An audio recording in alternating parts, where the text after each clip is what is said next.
I did,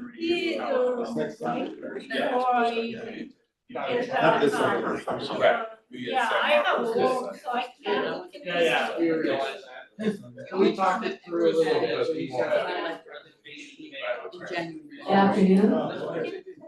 Appreciate it. Hello. Yeah. Good afternoon. Yeah. Okay, we're about to start. Just to respect everybody's time and staff time, we'll start at 1 o'clock. I'm going to call the Community Advisory Committee regular meeting to order on October 9th, 2025. It's 1 p.m. And can we get a roll call, please? Member Barham, Present. Member Mosher, Here. Member Booth, Here. Member Davenport, Here. Member Dominguez, Here. Member Megamine, Here. Member Daniels, Here. Member Reed. Here. For the record, Member Jameson, and Member Oshley, Member Norris, and Rule are absent. Oh, my apologies. Vice Chair Tessino. Here. Chair And I am obviously here. Thank you very much. And with that, I'm going to ask our newest member, the full name, Tracy Barham from the City of Escondido, to lead us in the pledge. Right behind you.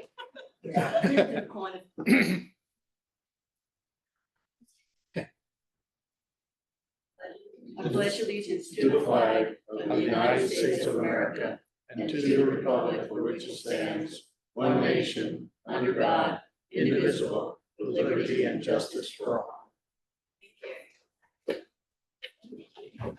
Okay. And that, I believe we are on agenda item 1. Which is issues.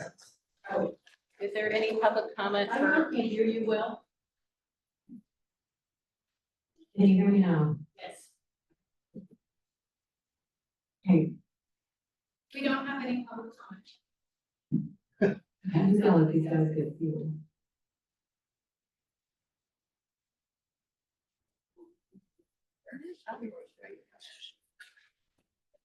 Ooh, no, didn't even. Unbelievable. My hair? Yes. Okay, and the record reflects, we have 2 members joining us at 1:04 p.m.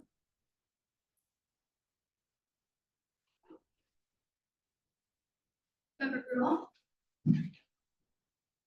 Yes, present. Member Oshley. That, we have no public comment at this time, and so we will receive item number 1, which is the Chief Executive Officer update. Madam Chair, Rob Howard sitting in for Greg Wade to provide to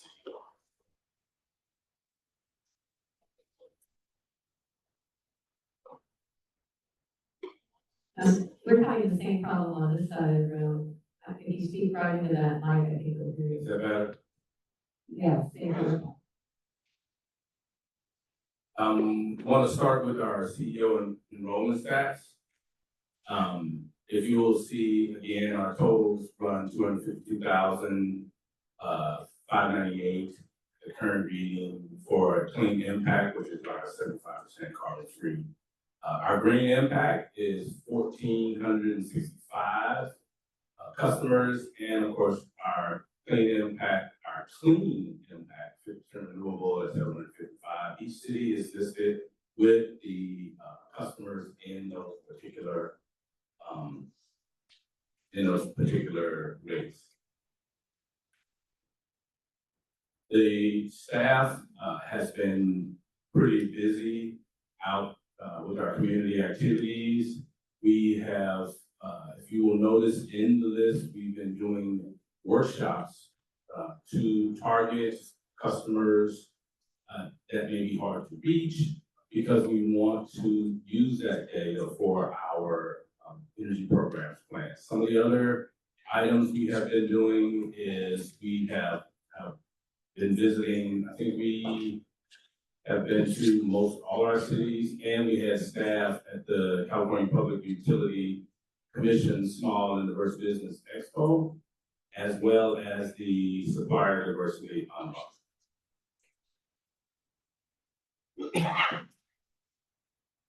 And please stop me if you have questions. Some of the upcoming events we have this Sunday will be in San Marcos at the Harvest Fest. We'll have a booth there. We also will be attending Clean Tech San Diego has a CEO presentation. Clean Tech continuously keeps us updated on the state of tech and clean tech in the San Diego region. And then on the 19th, we'll be in Escondido at their Grand Avenue Fall Festival. And in November, we're attending the Carlsbad Village Street Fair. There's also on November 7th, we will have staff attending the Climate and Law Symposium in San Diego.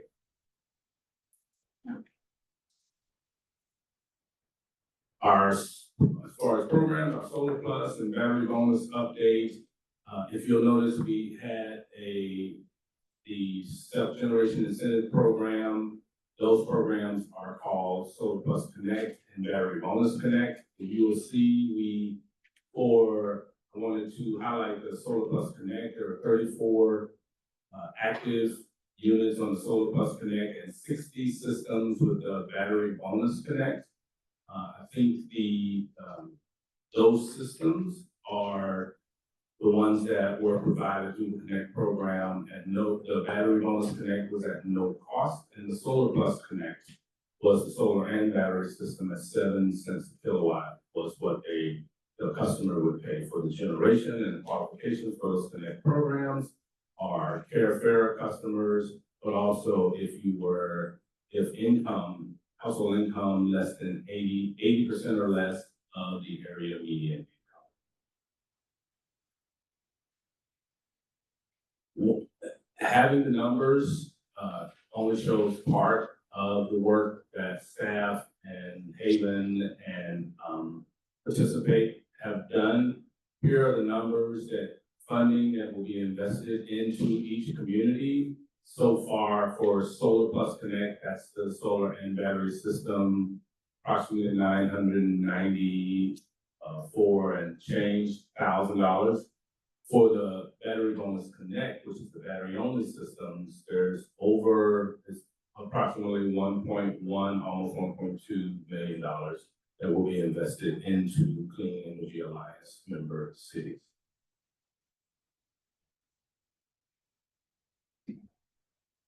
Now for our PSmart Savers update. PSmart Savers, as you may be aware, PSmart is our Clean Energy Alliance demand response program.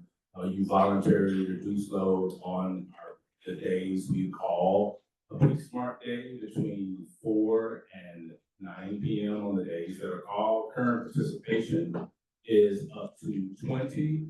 Keep in mind, those who participate in the PSmart program, over 95% of our customers are eligible. And with PSmart, you save up to 30% on the peak and peak and off-peak times. So in other words, you save up to 30% during those times.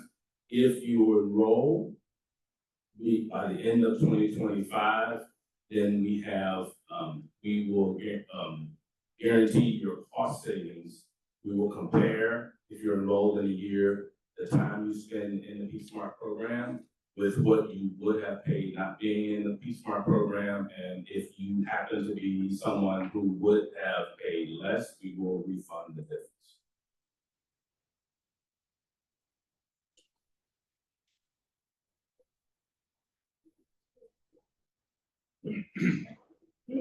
Are you taking questions right now? I can.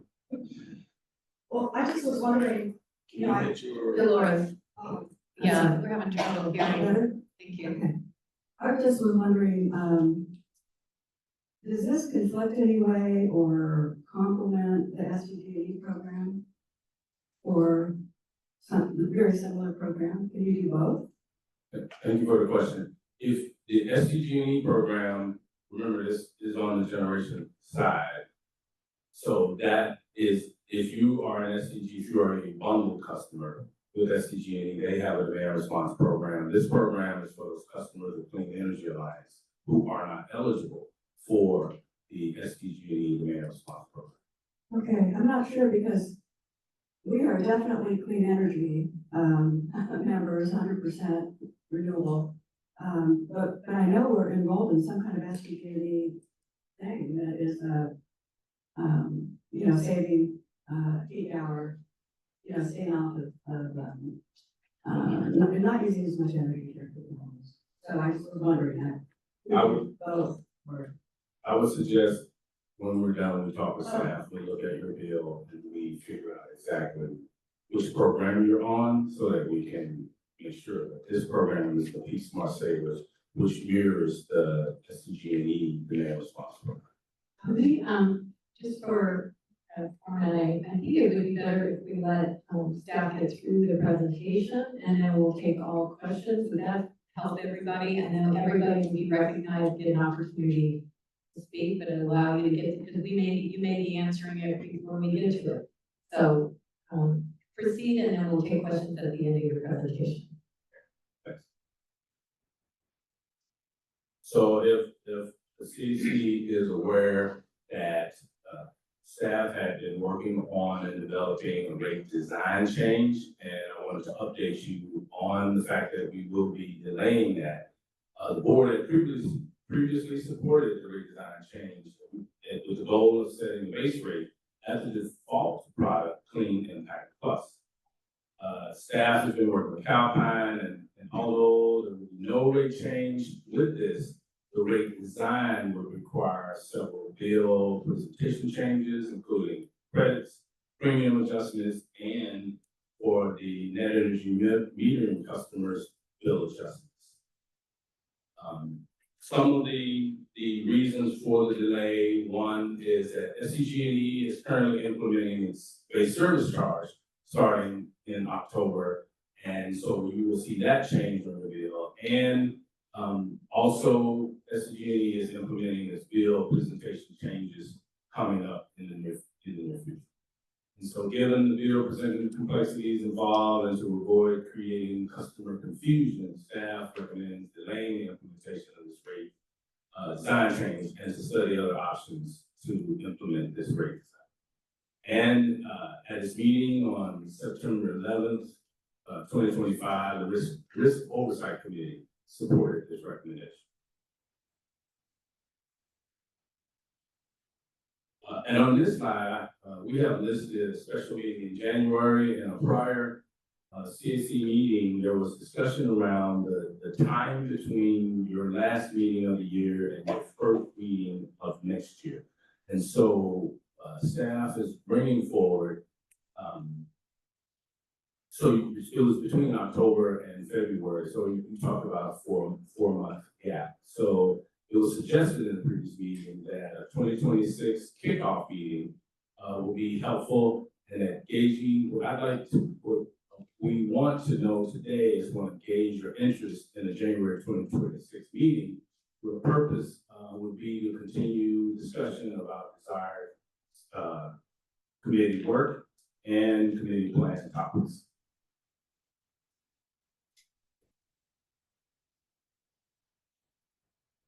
And now, of course.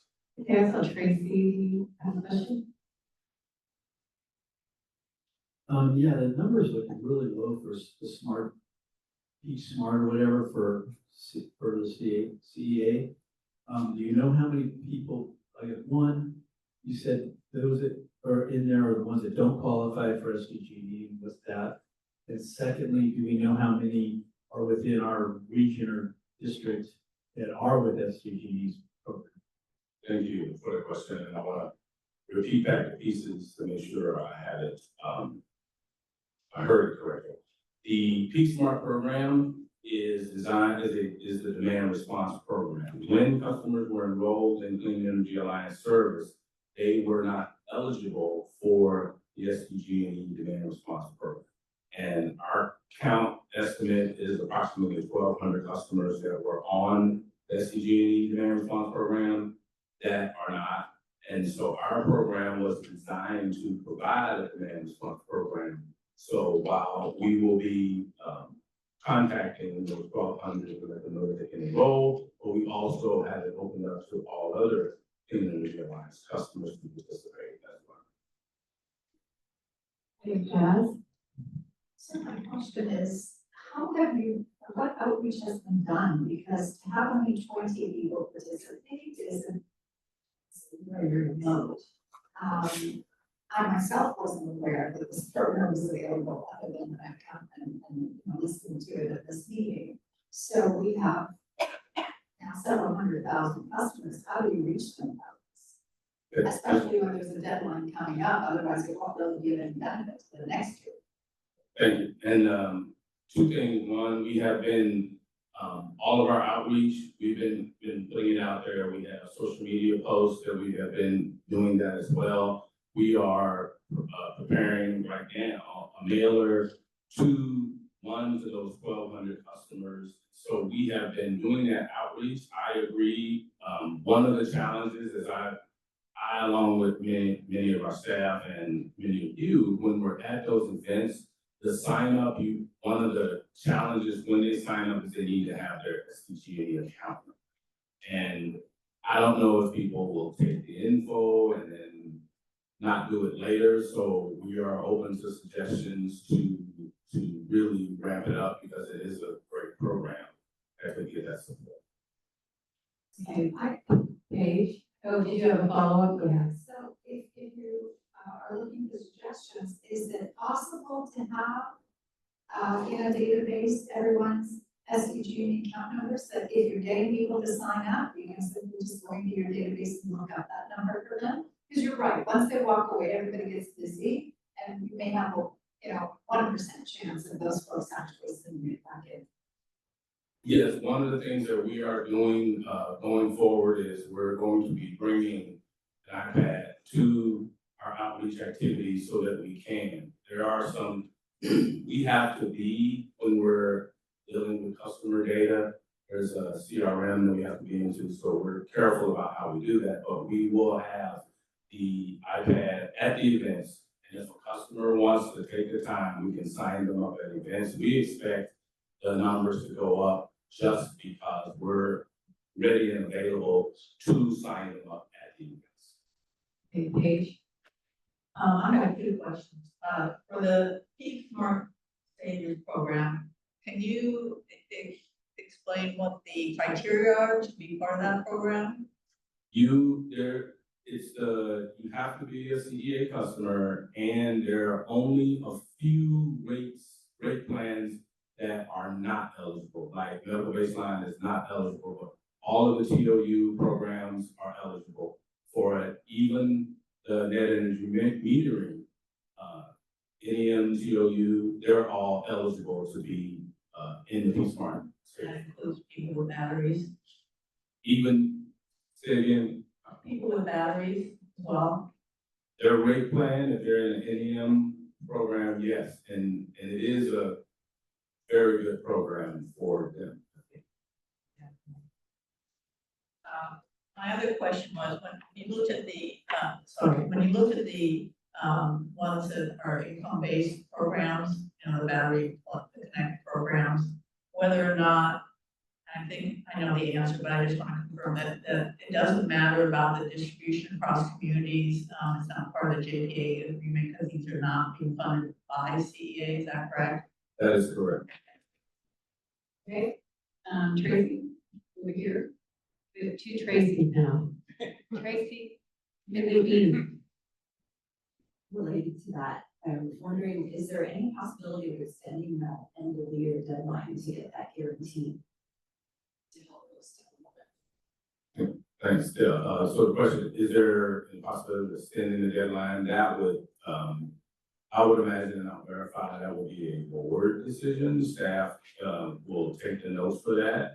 And once Greg is back, we'll have that conversation with staff. Okay, I have a question and a comment. First of all, in the Peak Smart program, it just kind of worrisome that the participants don't even include the people sitting on the panel. So I think that that's the first problem, right? Because we are your evangelists with the community. We can let you know where the challenges are in the community. The second part of that is there still an opportunity to do an insert? I know we talked about it before in the bill itself, if people are getting paper bills or something that would be delivered or available if they are getting billed online, that gives that opportunity. Because I really, when I look at the 20 people and how many are sitting here, and you know, when we have one from Del Mar, 0 from San Marcos, one from Slavi, I mean, really, we haven't even really infiltrated and opened, and we don't know how to do it. So I think there's a problem, and I think it's a great opportunity, but if it's not, we're not getting it out to members, it's just gonna be a sit-alone thing, and I feel like we're incentivized to share that, and we find, so I'm sure we might have some thoughts from our committee today that might help you, but I think if there's still that effort to do those inserts or some sort of tagline on the bill or something that can help people understand that it's offered through the CEA. Okay, are there, my other comment, and I'll take any more questions. On the kickoff meeting in January, you know, I think that my recommendation is going to be that we extend our work plan. That January meeting is the election of our chair and vice chair. It's the installation of any new members, because some people will be rolling off, and we may be getting new members in. It'd be great to get them started in that January meeting, and then also approve officially the work plan. Either we start it today and finish it then, or we finish it today and approve it. That approval would happen in January. So any other questions? Chair, Chair, if I could just interject. Oh.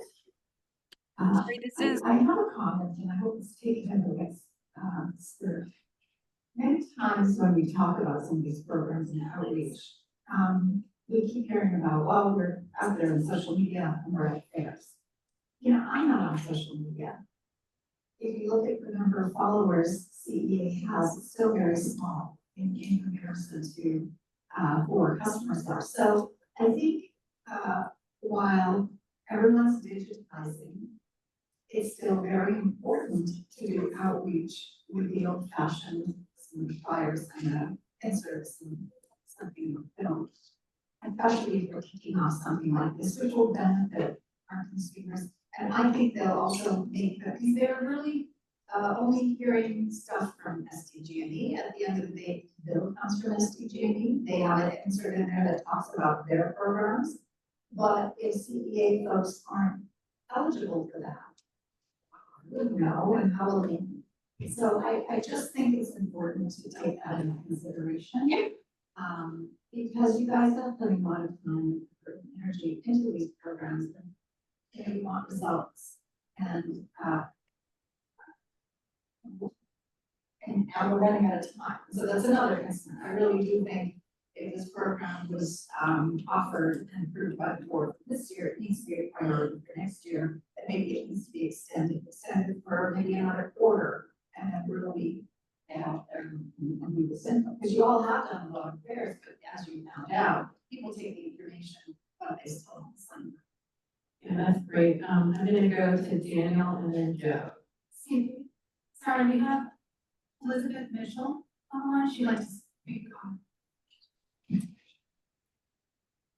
Thank you, Chair. I just wanted to clarify with respect to the January meeting, and Rob can correct me if I'm wrong, but I think it was staff's intention in the next agenda item to bring the proposed work plan items to the board for approval in December, and those then would be returned to the CAC in the January meeting if you are inclined to have one, so you can get started on forming subcommittees related to the approved work plan.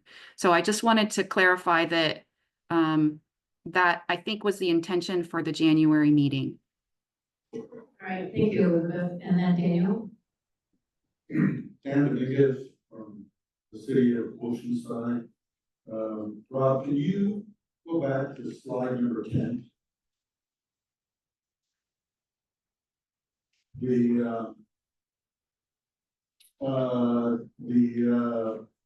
This is the base charge is we're talking about the $24 non-bypassable charge. Correct. And my understanding is that CEA will not be implementing this charge on October 1st. No, we're talking about our rate design change was basically, right now, each city selected the Clean Impact Plus as their charge, as their rate. We wanted to make that versus having basically it being a premium, that would be what's the term? The default would be Clean Impact Plus, or the equivalent of Clean Impact Plus. So in other words, each of the customers in Clean Impact Plus, if you look at your bill, you pay for Clean Impact, and then there's a premium on your bill. This SDG&E's base service charge is a $24 charge. What we did not want is a lot of confusion when we have base service charge happening. There's some bill presentment changes that SDG&E is doing, and if we were to start looking at changing our default, it would be a lot and cause a lot more confusion. So you're saying that the CEA not implementing the base charge? We're not implementing the default charge. CEA, San Diego Gas and Electric will be implementing the base service charge. Then my question is, if we're delaying it, is it gonna be retroactive when they approve or make the change to have the base charge? In other words, the PUC approved the charge at a certain date, the utilities have implemented that $24 charge. And so, if we're delaying, is it gonna, we delay 3 months, 2 months, 4 months? Is it gonna be retroactive to the date when we do implement? Well, Commissioner Dominguez, there are two separate things that we're talking about. San Diego Gas and Electric will be implementing their base service charge. They start October 1st. It will be put on the bills. What we're talking about here is a Clean Energy Alliance default rate change. It was not to affect the pricing of the rate. It's just that we were looking to make our default plan to be the plan that every city has elected as their base. I shouldn't say base because that causes confusion. That their default for the city is Clean Impact Plus, and we were looking to make Clean Impact Plus the default plan for every city with a rate design change. They're two separate items. So we had people have already started paying the $24 charge. Correct. This is from SDG. Okay, can I ask a question? But I know yours is relevant to this discussion, so you want to throw it in and then we'll go to Jeff. Yeah, my question would be, if they're adding a $24 charge this month, does that mean everybody's bill is going up $24 starting this month? I mean, that might have been part of what we're paying now. Is something else being cut with $24 being added? Thank you. That part we would get clarification through SDG&E, but my understanding is there were items that were cut, and not everyone has the $24 charge. If you're a Care and Fairer customer, your base service charge is actually lower. So there are to be some adjustments to the bill, and I would just advise everyone to look at the bill and see how much the difference will be once the base service charge is on, and they start the billing in October. So depending on when your billing cycle is, your next bill is when you would actually see. Okay, Joe? Thank you. I'd like you to imagine me as a guinea pig here for a moment. When I first signed up, I had a communication with CDA. I have automatic payment of my power bill through my banking. I see something that has a total and the bank sends money. I've not had any other communication from CDA about any services, offerings, or whatever that I can remember.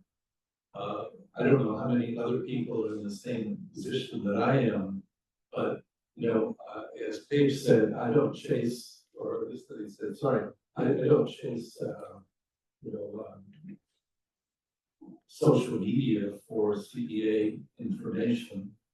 I don't know how I don't know whether the communication is breaking down, but if we as customers aren't getting information, then it's very unlikely that we're going to sign up, for services. So I think there must be a gap someplace in the outreach to people. So if I'm not getting it, I bet you many others aren't also. Just a couple of comments, and then I'll let you. One thing, if you are getting an auto bill, you can still log in and see your bill in its entirety with all of the pieces and parts that break down the CDA and all that. The other part is there are several mailers going out. There was feedback at one point, we were sending too many mailers. People weren't reading it, so they were trying to reconfigure those. And again, I think we're gonna have some feedback from our one of our committees. But do you want to just talk about those two pieces, how you're connecting with CEA members who are getting, direct billing, so they're not getting anything in front of them, and missing mailers because he said he's not getting anything, so I don't know why nothing's going. And the reason why this is important is Joe probably represents a very large swath of our members, so just it's a general question that I think has impact for our whole membership. May I clarify? I get an email from somewhere that says, here's your monthly bill. I don't do anything. The credit union sends the payment on the due date, and that's the entire communication. Yeah, but you have an online presence. You just have to log in and establish your ability to get in and look at your physical bill if you ever wanted to. That you can do any day. That's a lot of effort. Yeah, I'm just saying. I'm gonna let, do you want to respond, and then we have one more question? Yeah, well, we first, let me say, we appreciate the feedback. Again, because in order for us to get better, we have no problem hearing how we can get better. Some of the, we're constantly working with Rebecca Smith and our team. The two people we just brought on, a couple of people that are able to help us in the outreach. And so we are developing, communications, some of it hard copy mail, some of it, more online. So we are looking for suggestions on what will work for you, because if it will work for you, it'll probably work for a number of other people. So again, we are doing marketing, we are doing outreach, but obviously we need to figure out a way to get to more of our customers. Okay, Paige. I know in the city of Carlsbad, you can go to their website and actually sign up for a specific email list. I'm wondering if our customers have that capability right now, because I know you don't have emails for everybody, so I wonder if that can be added to the website somehow. And I'll thank you for that. I'll just verify, but we do have, you can go on and sign up for the mailing list on our website. So you can do that. John? Yeah, John Moser with San Marcos.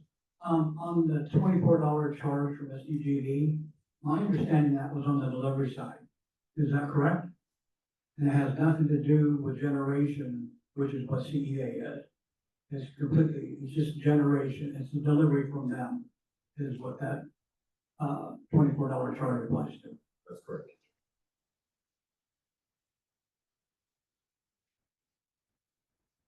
Okay, Tracy? Well, whatever the monthly bill is for October that people are getting, it's gonna be more confusing because you do have the new base service charge. We're also getting rebate at the same time. So you're gonna be, there's gonna be a lot more confusion with this bill. And on the, for Peak Smart, I almost think the best time to send that out is before the summer, because that's when you want people to cut back. I was part of it with SDG&E years ago.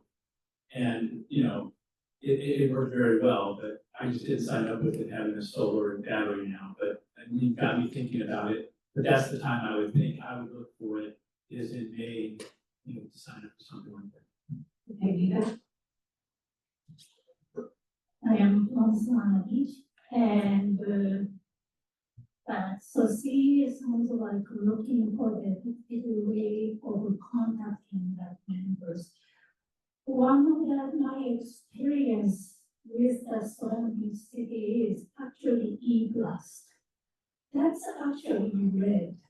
And even my mother-in-law, 80 years old, she reads it, and she's for email message, that message to me, and this is great. So I know that is actually effective way of doing this.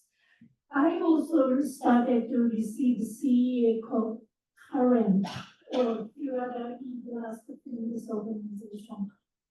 I wonder if you can include those new programs and the incentives within that e-blast. So that might be helpful.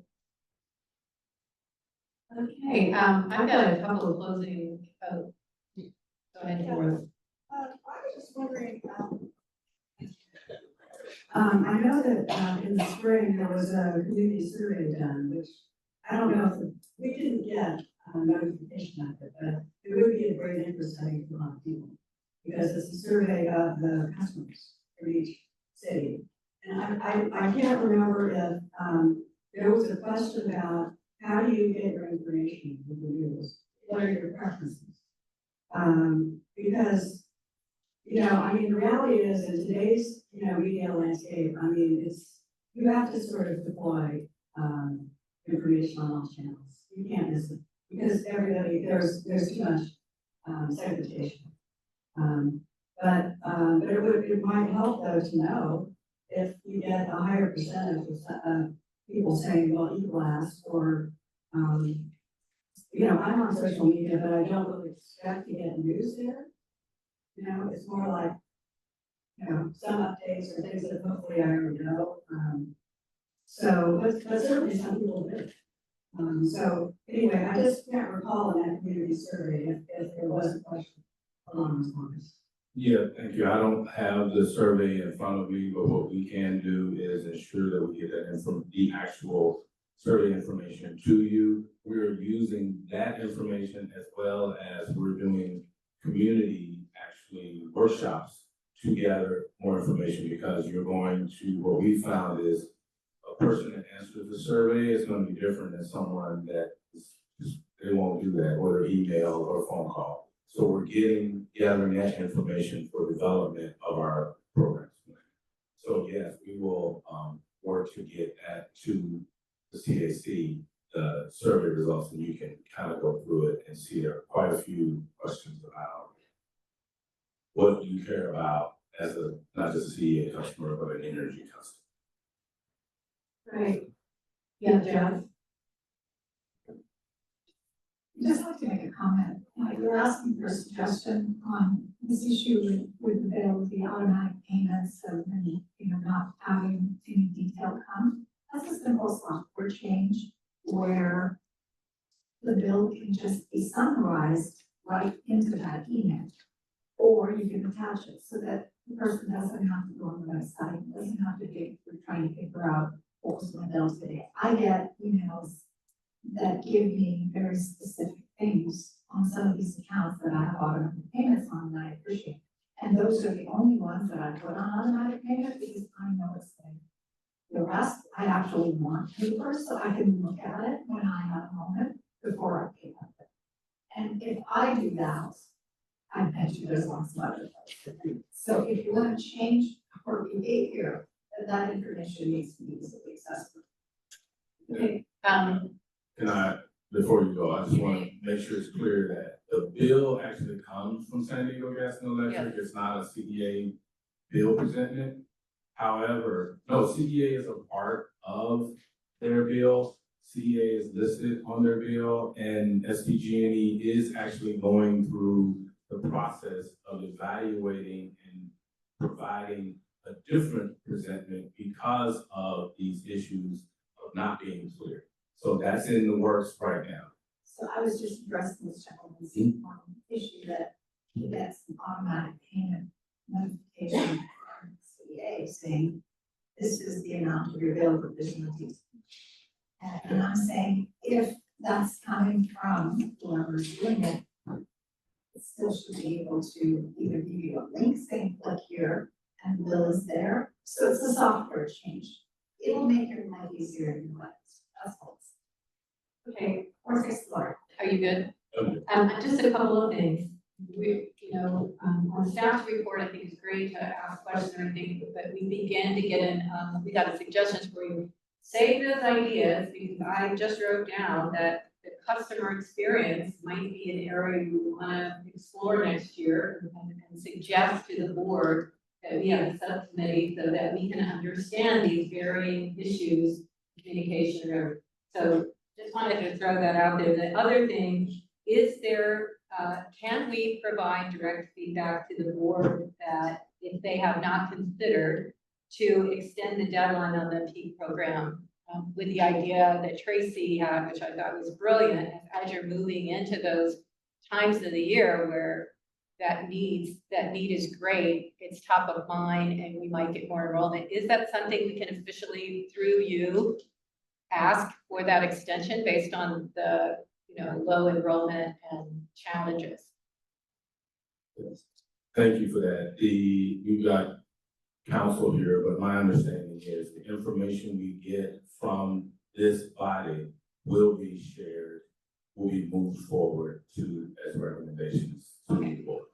Okay, great. Okay, so with that, we will move on to item 2. This is the 2025 achievement and the 2026 work plan suggestion. Are there any public comments on this item?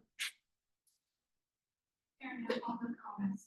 Okay, first of all, we're going to hear our committee reports. Are they farther? Yeah, okay.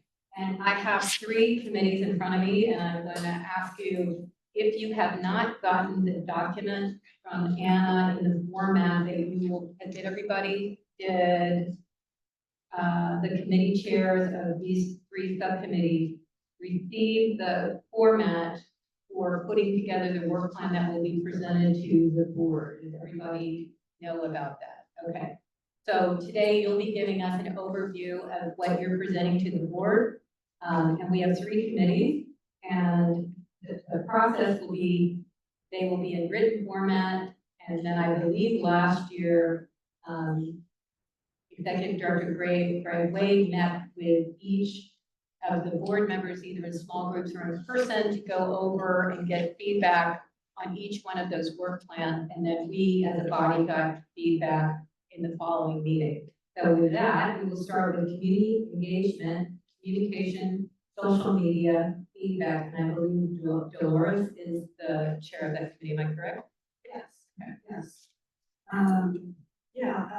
I talked about this a little bit last time, so I'll not go into great detail.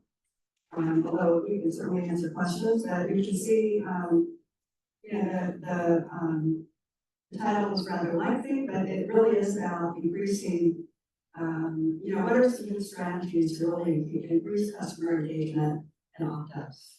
And looking at kind of the broad spectrum of communication channels that we have available. Whether it's tabling or sending e-blast or social media or people get information in different ways. And it's a complicated media landscape that we have to try to stand out in. So the subcommittee members are here, Paige, Linda, Jazz, mission statement, I set already basically to, try and provide, useful feedback to the CEA team, on, social media, community outreach, communications, strategies. That would sort of move the needle in terms of resulting in more opt-outs and greater engagement with CEA. And we also did meet with, the CEA's, social media team or communications team, I guess. Several people, Tiffany, Caitlin, so, Sarah, Sarah. We got some feedback and had a really good discussion, and, it's clear that, they see what the challenges are, and I think they're headed in the right direction. It just takes time, and as you get more staff, you can implement some of these things that are more time intensive, like producing videos. So, and from a previous, subcommittee that I chaired, in which I, talked to a lot of different, CCAs, that have been established a lot longer than us. This difficulty, especially in getting, customers to opt up, is very common, even in Marin. Do you think Marin would have 30–40%, 100% renewable? No, it's not much larger than ours. It's just a challenge, and there are a lot of reasons why. But we can't really, I mean, you have to sort of, like I said, deploy communications on all channels, because there's no magic bullet, unfortunately. Well, actually there is. The magic bullet is, for the cities to, decide to move up in terms of their default rate. That's how that happens. But having said that, one of the other things we can do that are, reaching out directly to people in various ways, CCAs are relatively new, to North County and San Diego, and CEA itself is also relatively new. So part of the challenge is that many customers don't really grasp the value of CCAs and lack an understanding of how CCAs function and how they benefit the community.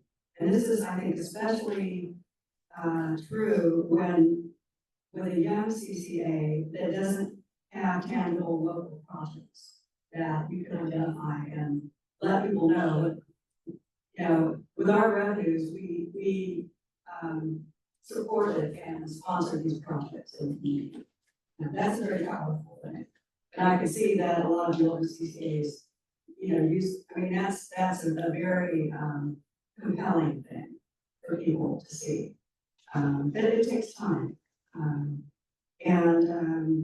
So our specific recommendations,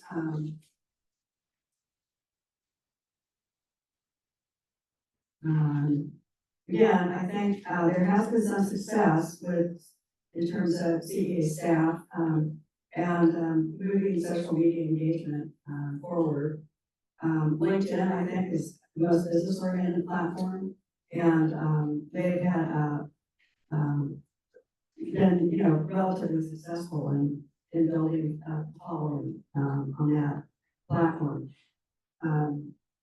So some of the, so in terms of social media, just looking at for example, the Instagram account,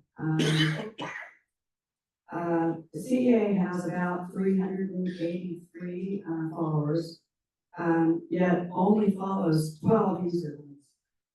And so an easy way to really build and expand on that is just to begin following those users who currently follow CEA.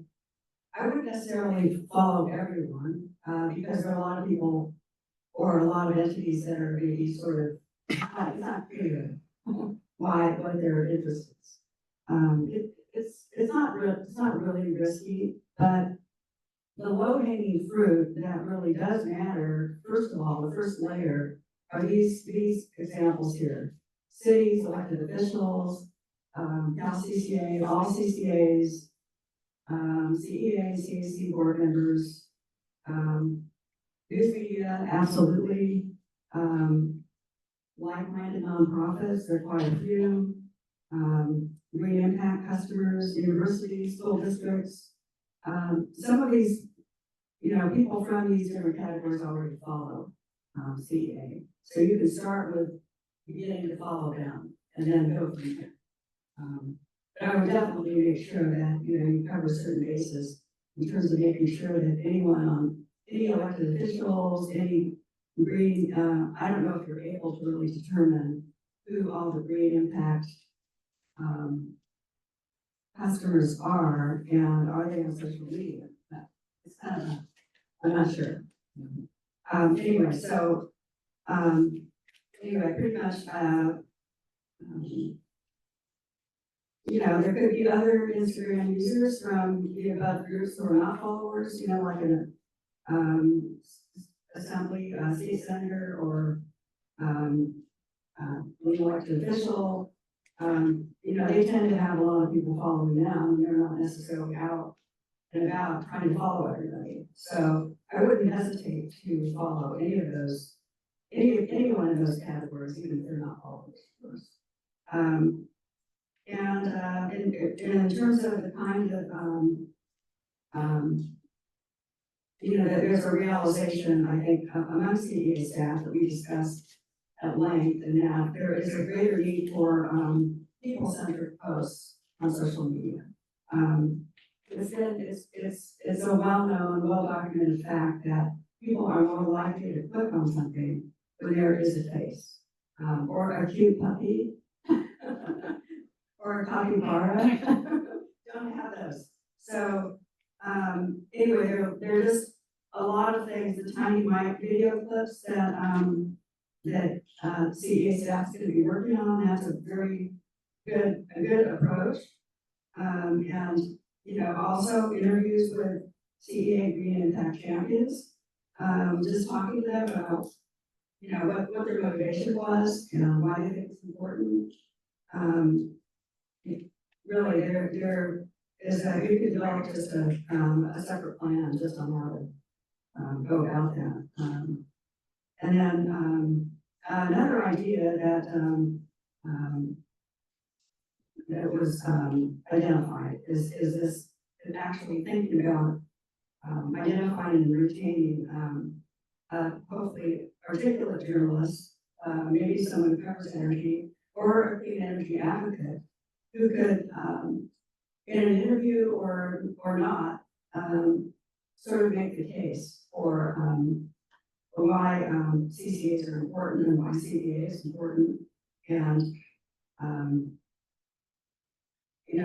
that is could be also very powerful. The third, what we're looking at here is the third party endorsements. That's basically, and sometimes those can be more powerful than CEA itself saying, we did this, we accomplished this, and we're great. It's just human nature. So anyway, the reality is any of these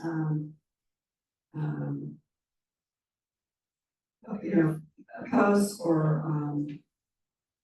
videos or materials can be used with different channels.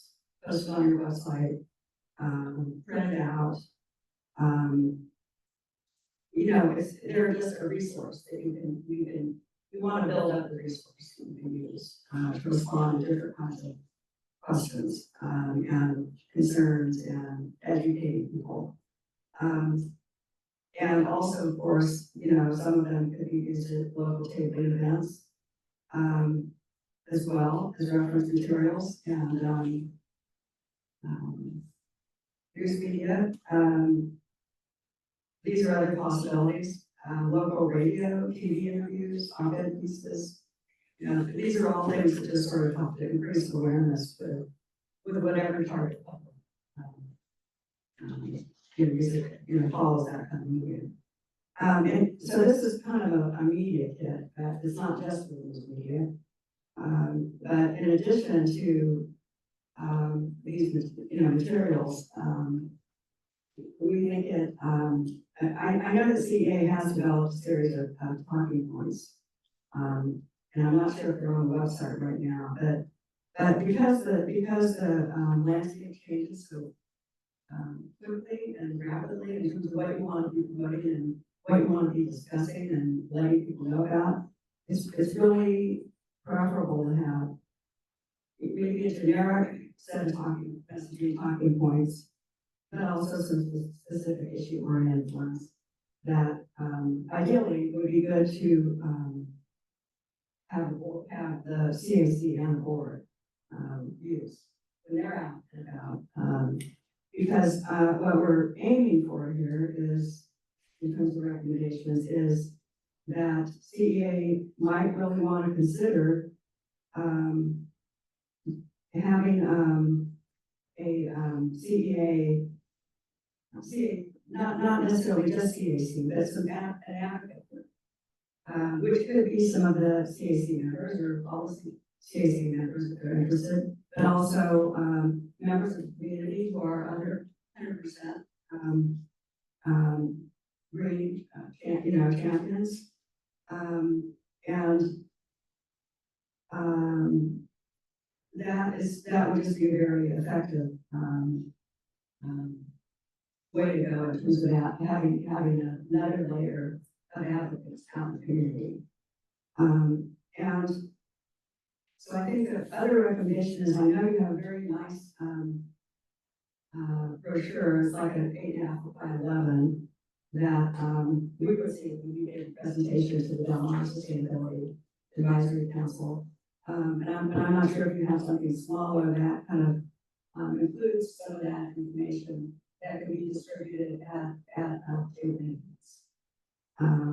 Because there were members of our committee who, and I think who you've heard from, and I'm going to let them speak in just a minute, who do feel that doing more champion events on a regular basis, perhaps having, with CAC members who were willing to do it, sitting outside libraries, outside of city halls, farmers markets, just that kind of thing is kind of a neighbor to neighbor kind of way of communicating and hopefully people talk up. So that's why I mentioned the multi-fold kind of brochure and handout. Also could be mailed or distributed to residents. Are you almost done? I am. I just wanted to mention one other thing, okay, because I skipped it. And I just wanted to mention that for community outreach, which I did kind of skip inadvertently, mention some of those things in terms of what I just mentioned in terms of community outreach. But also, I think we need to come to terms with how to deal with the Brown Act prohibitions that really do preclude our ability as CAC members from engaging with residents directly on social media platforms. Because that does sort of really hamper our ability to be advocates. And it does seem like CEA seems to prefer that such situations where we find that information that's inaccurate or really needs to be addressed, but we just bring it to your attention and then go from there. And if that's what you all want to do, then that's really what we'll do. But this is also a collaboration. Just to be clear, just so we're clear, these reports you're being shared with the committee. This is the result of your work for this year. We aren't directing anybody to do anything because it's going to go to the board. They will receive the report and then they will be looking at what parts that they want to direct staff. We are advising the board. That's our role. That's right, but we don't have a board member in the room. So you're really, really talking to your colleagues to get any additional feedback or just share the work. To give them, so they have some sense of what it is. And it will go to the board, it will go to Greg, and they decide what to do. Yeah. We don't decide, no. Right. I'm not under that illusion. Okay, I'm just making sure yeah, because I it really looks like like that. you're speaking directly to staff. I just want to make sure we're not directing. And it's clear that you understand that. I'm sorry, I don't tell you what. Okay, now, if we just have a couple minutes, I'd like to give Paige and, Linda and Jazz if they want to say anything else. Laura, should you wait? Okay, all right. Anybody? Yeah. Okay. Oh, the last thing, okay, this handout. These are just some examples of the social media things that you can do that aren't really things that you necessarily put on YouTube. They're just backwards, that, you know, like clean energy terms you've heard but never really understood. Most of these are in. Many of them are doing good ones there, you can find a lot more. I just think they're kind of, when I see something like this, I like information, I like knowledge, I will put. So, not everyone will, but, I think that you all could do more of them if you search for it, because. If anyone has any questions, I'd be happy to respond. Okay. The next committee report will be, local generation and storage potential committee. That's Roger, Kevin, Mika, and Joe. I don't know who is your chair that will be speaking. Is that you? Joe. Yes. Thank you. We didn't write a report per se, but we built some PowerPoint slides. Can you show them?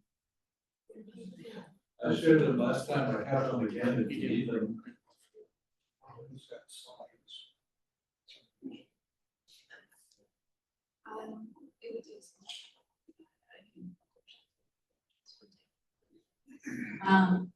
Do you have access to those slides? What meeting were they? I have them here if you want to. It takes a few minutes to set that up. Okay, so if you can hold over to the other committee and come back to, if you want to We did the use them. same thing. We got two sets of slides for the two committees. Oh, they're both on there, okay. Yeah.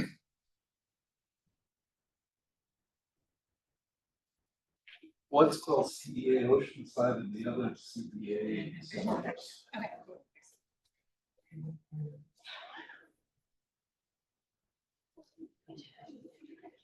I can begin the discussion. Let's start with the distributed energy resource team. What strikes me immensely about what our conversation today has been is what does clean mean? Why do we have CCEs and specifically CEA? It seems to me it's fundamental. We created this mechanism, these companies, these organizations, because we're concerned about climate. Well over 80–90% of people in our geography are also concerned about climate. I haven't heard a single word about marketing and outreach talking about climate. This document you just passed out or shared, you have the power to become 100% renewable with MCE's deep green. Yay. Clean energy terms you haven't heard, never understood. Yeah, that's not a very good one, but Can I comment to you? Okay, one thing that I didn't really go over very much, but is the fact that one of the things we really recommended, and we recommended in a previous subcommittee, is that teaming up with like-minded organizations, environmental, climate organizations, is a good way to go. That is being done. And there are climate related slides. There's so many of those factoids. I just chose a sample. okay, well, fair enough. I mean, there's some several here in which we passed out, which are absolutely excellent. But what I've not heard is talking all morning so far, and so far, is a clear message about climate and the environment. I think we should leverage that and build on it. I represent, I'm the chair of the North County group of the Sierra Club. And, Greg is going to come and speak to us next week. for a bit and so forth. But no one's reached out, I'm president of North County Climate Change Alliance, no one's reached out to us in terms of cooperating or participating. So I think there's a huge opportunity here. Now, specifically with respect to the slides, our distributed energy group asked a simple question. We started with a simple question. What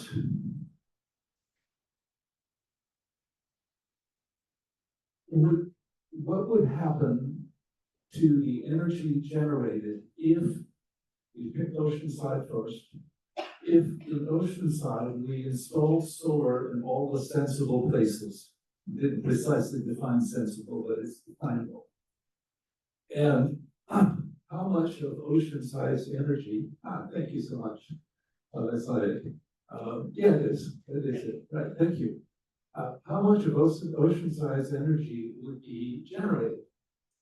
And the answer is from simple solar in sensible places was 56% of the 500 or so megawatt hours that Oceanside residences and businesses use each year.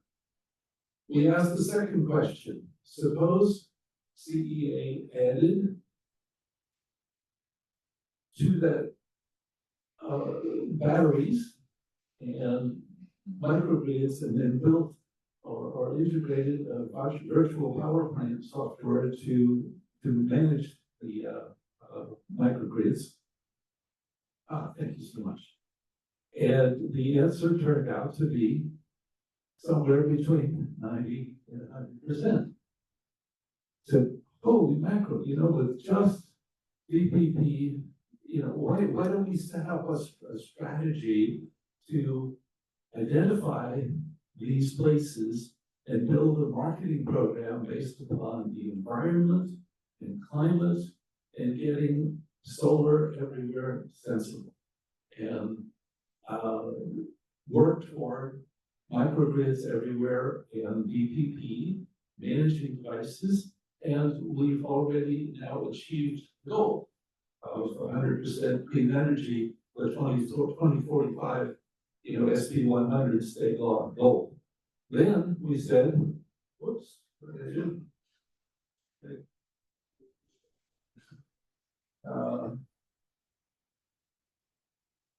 Just the next chart. Yeah. Keep going. There you go. Thank you.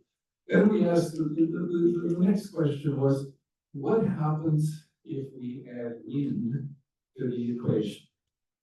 And what we came to discover was that if we build or have built and participate, this could be done by SDG&E or any other potential partner or partners, a wind farm 20 miles off the coast with roughly 24 wind towers. The result was that we would be able to generate somewhere between 700 and 1,400% of the energy that Oceanside needs. So let me say it differently. Wind would meet all of the energy needs, one wind farm, of all of the CEA cities. If we also have this cool stuff of solar and microgrids and so forth available, we then be in a position of having excess energy. We not only meet, but we exceed the 2045 state goals. We have the excess energy we need to available to invite businesses that need energy to come to our community and build our economy with us and so forth. So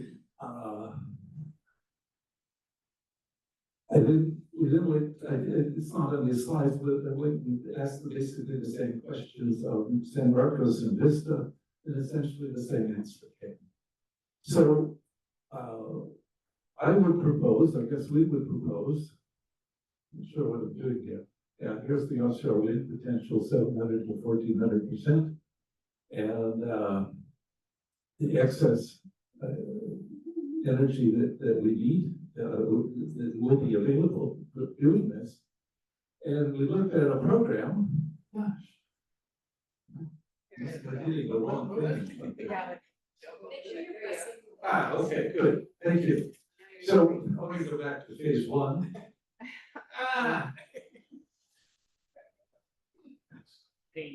Yes, I'm not a great master of this device. I apologize, can you maybe, I'm sorry, I've used this device, I'm not quite sure what to push. Yeah, let's go to phase 1 and 2.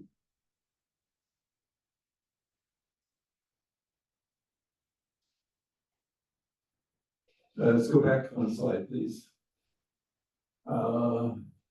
Phase 1, right, our foundation, we're already doing it, but let's focus on our purpose in having informed energy, the clean energy and the environment. Push it, sell it, people will, I hope, buy in, I would think they would. Expand that, just what we were talking about, microgrids and DPP, share this with the schools, get it into, a STEM program at the schools, and build a living lab, if you will, for real-time solar data and the like, and energy data.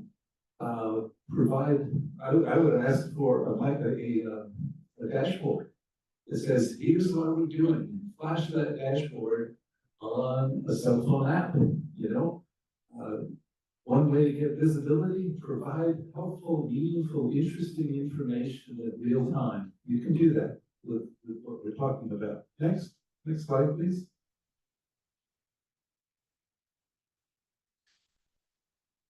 Diversify. Starting around 2030, build a plan and start implementing, with whatever partners you need.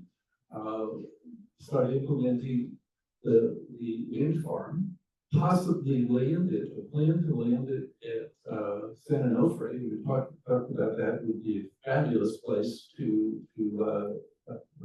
bring the energy onshore and distribute from there, because the infrastructure is there already from the nuclear San Onofre plant that was operating.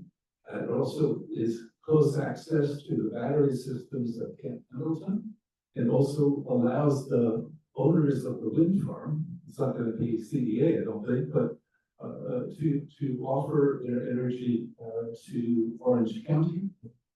So integrate this into our community, bring the energy we need here, and expand or facilitate expansion through this plan in partnership with other CCAs, the Orange County Power Authority, and the like. Phase 4, expand and complete between 2035 and 45 the wind array, so that we have the full deployment and excess energy available that we mentioned a few moments ago. Next slide. Economic benefits probably creates 5,000 jobs, gets us energy independent with clean energy, our core climate goal. So please partner with all of the organizations that are involved in environmental things. NCCCA holds an annual event where we invite other organizations involved in the environment to come to a day-long, half-day-long event where everybody gets to talk and table their fires and whatever, and meet each other. The last 2 years, we've had north of 30 members. That's organizations. There are over 100 such organizations in the county, and they're all not necessarily, they're not all North County and so forth, but there's a ton of organizations to partner with and reach out with. We've mentioned again, I've invited Greg, and he graciously accepted in November. He's going to come and do a presentation for the North County Climate Change Alliance membership, and we share our mailing list with the Sierra Club and a number of other organizations, the Center for Community Energy and so forth. We have Dave Rosenfeld tonight. Well, yeah, tonight, Thursday night, speaking, we have 70 odd registrations. And what a fantastic opportunity to get the message out, to be, leverage these kinds of things. Partner with us as organizations and reach out. We want to get the message out, we want people to understand and to participate. And I think most people want to participate in improving our climate. We all recognize the problems that we have. And we believe that this program would be a major reduction in greenhouse gas emissions. Fabulous. And with the STEM program and tying it into the schools and other organizations and building the dashboard, I could go on a great length, but I'll just mention Oberlin, Ohio has a dashboard that is on the screen like the ones we're looking at here.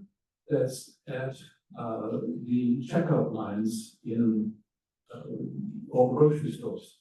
It hangs out in restaurants, and you can look at it on your cell phone. And so the message is getting out, getting communicated persistently again and again in multiple media forms. So let's build toward just this. Let's get distributed resources everywhere, and make them available and communicate what we're doing through clear messaging and outreach. Great. There's one more. Isn't Isn't there another slide? Oh, yes, sorry. Yes. Well, what did we say? Yeah, this is some other opportunities. Obviously, what we talked about in Oceanside applies to all CEA cities. We could do the detailed analysis for each city. We probably should do that. If you think that's helpful, by all means, we would do that and share it. We've also talked about meeting with the Bristol School District. We haven't done it, but we have it set up when we're ready to go. The school district has 87%, I think, of the buses are all electric. So this is a very powerful thing.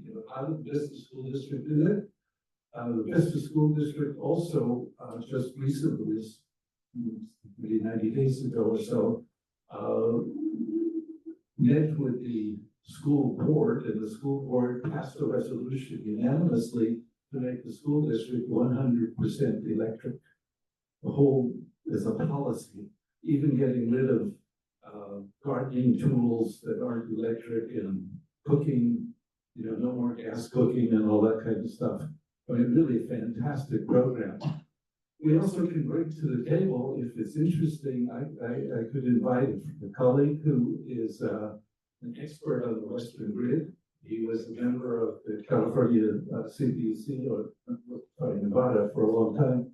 Anyway, he's working on building and expanding the Western grid so we can expand our knowledge if that's of interest. And we'd like to meet and talk with the CEA staff and explore that. I guess we had one meeting I was unable to attend because of a prior commitment, but this is a dialogue that shouldn't be one way. It should be just a dialogue, and we're open to participating in that dialogue.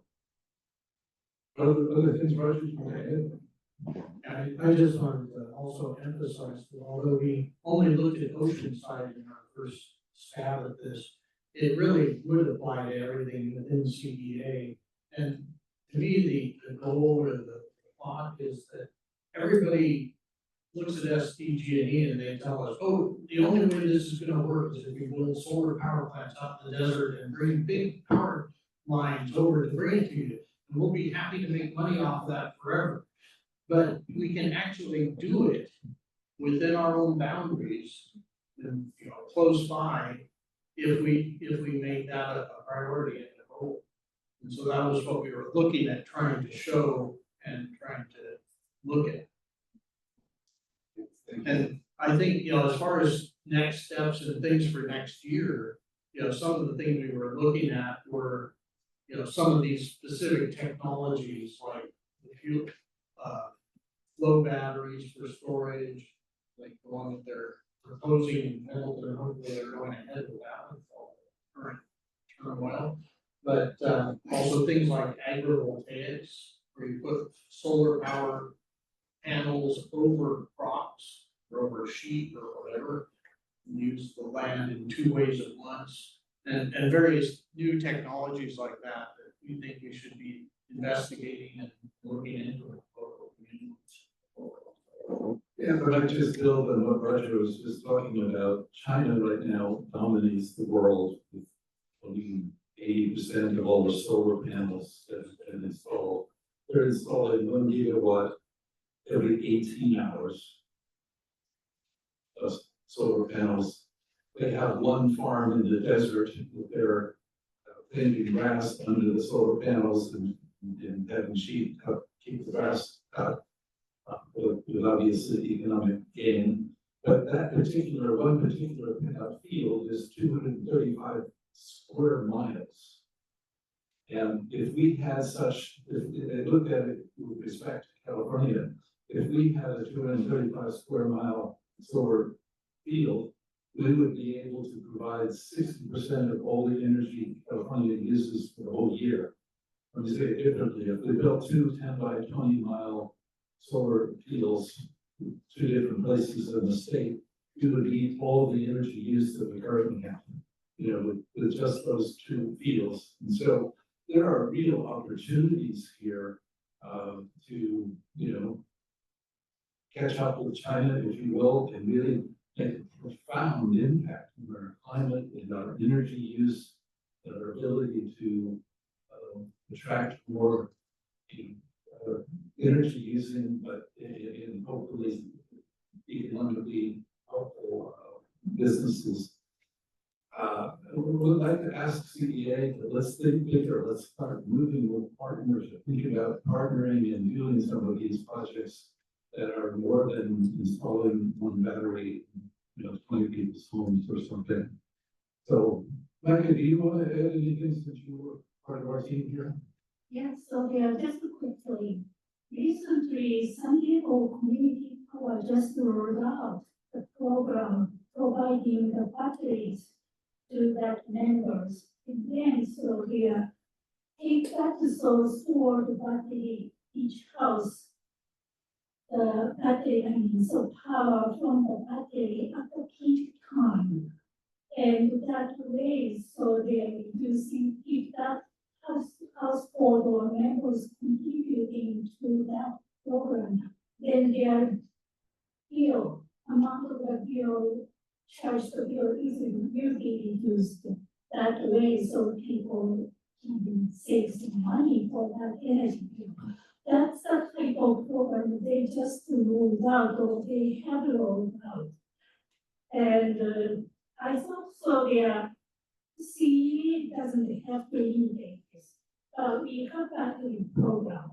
So I thought that there might be something like this we might be able to suggest.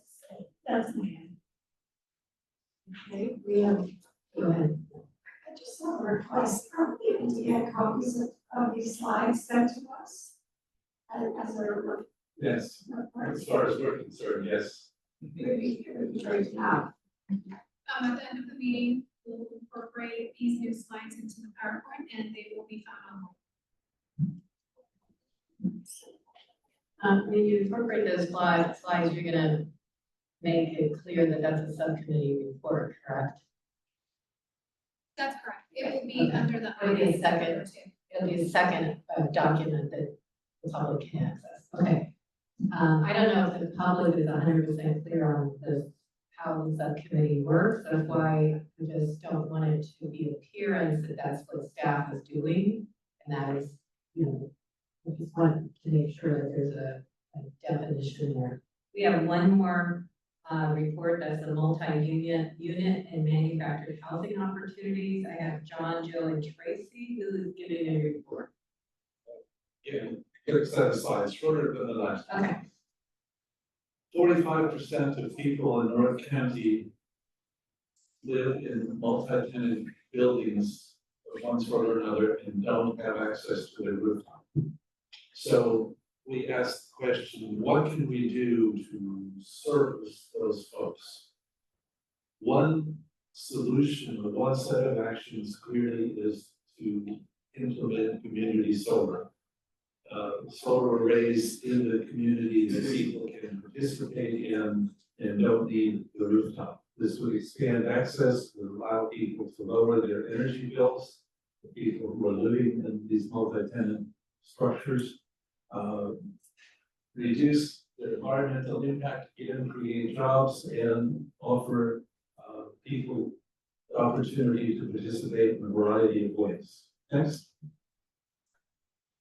There are obstacles in our community, in our state right now with respect to community solar. Ask the CEA to work to overcome them or ask us to help if we can.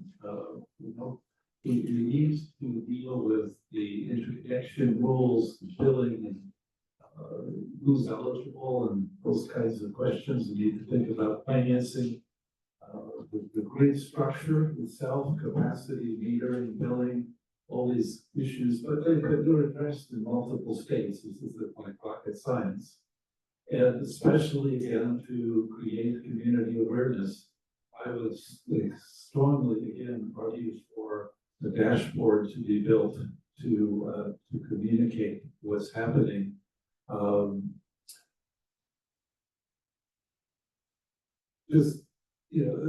SDG&E has done some work in this area. We could probably build on it next.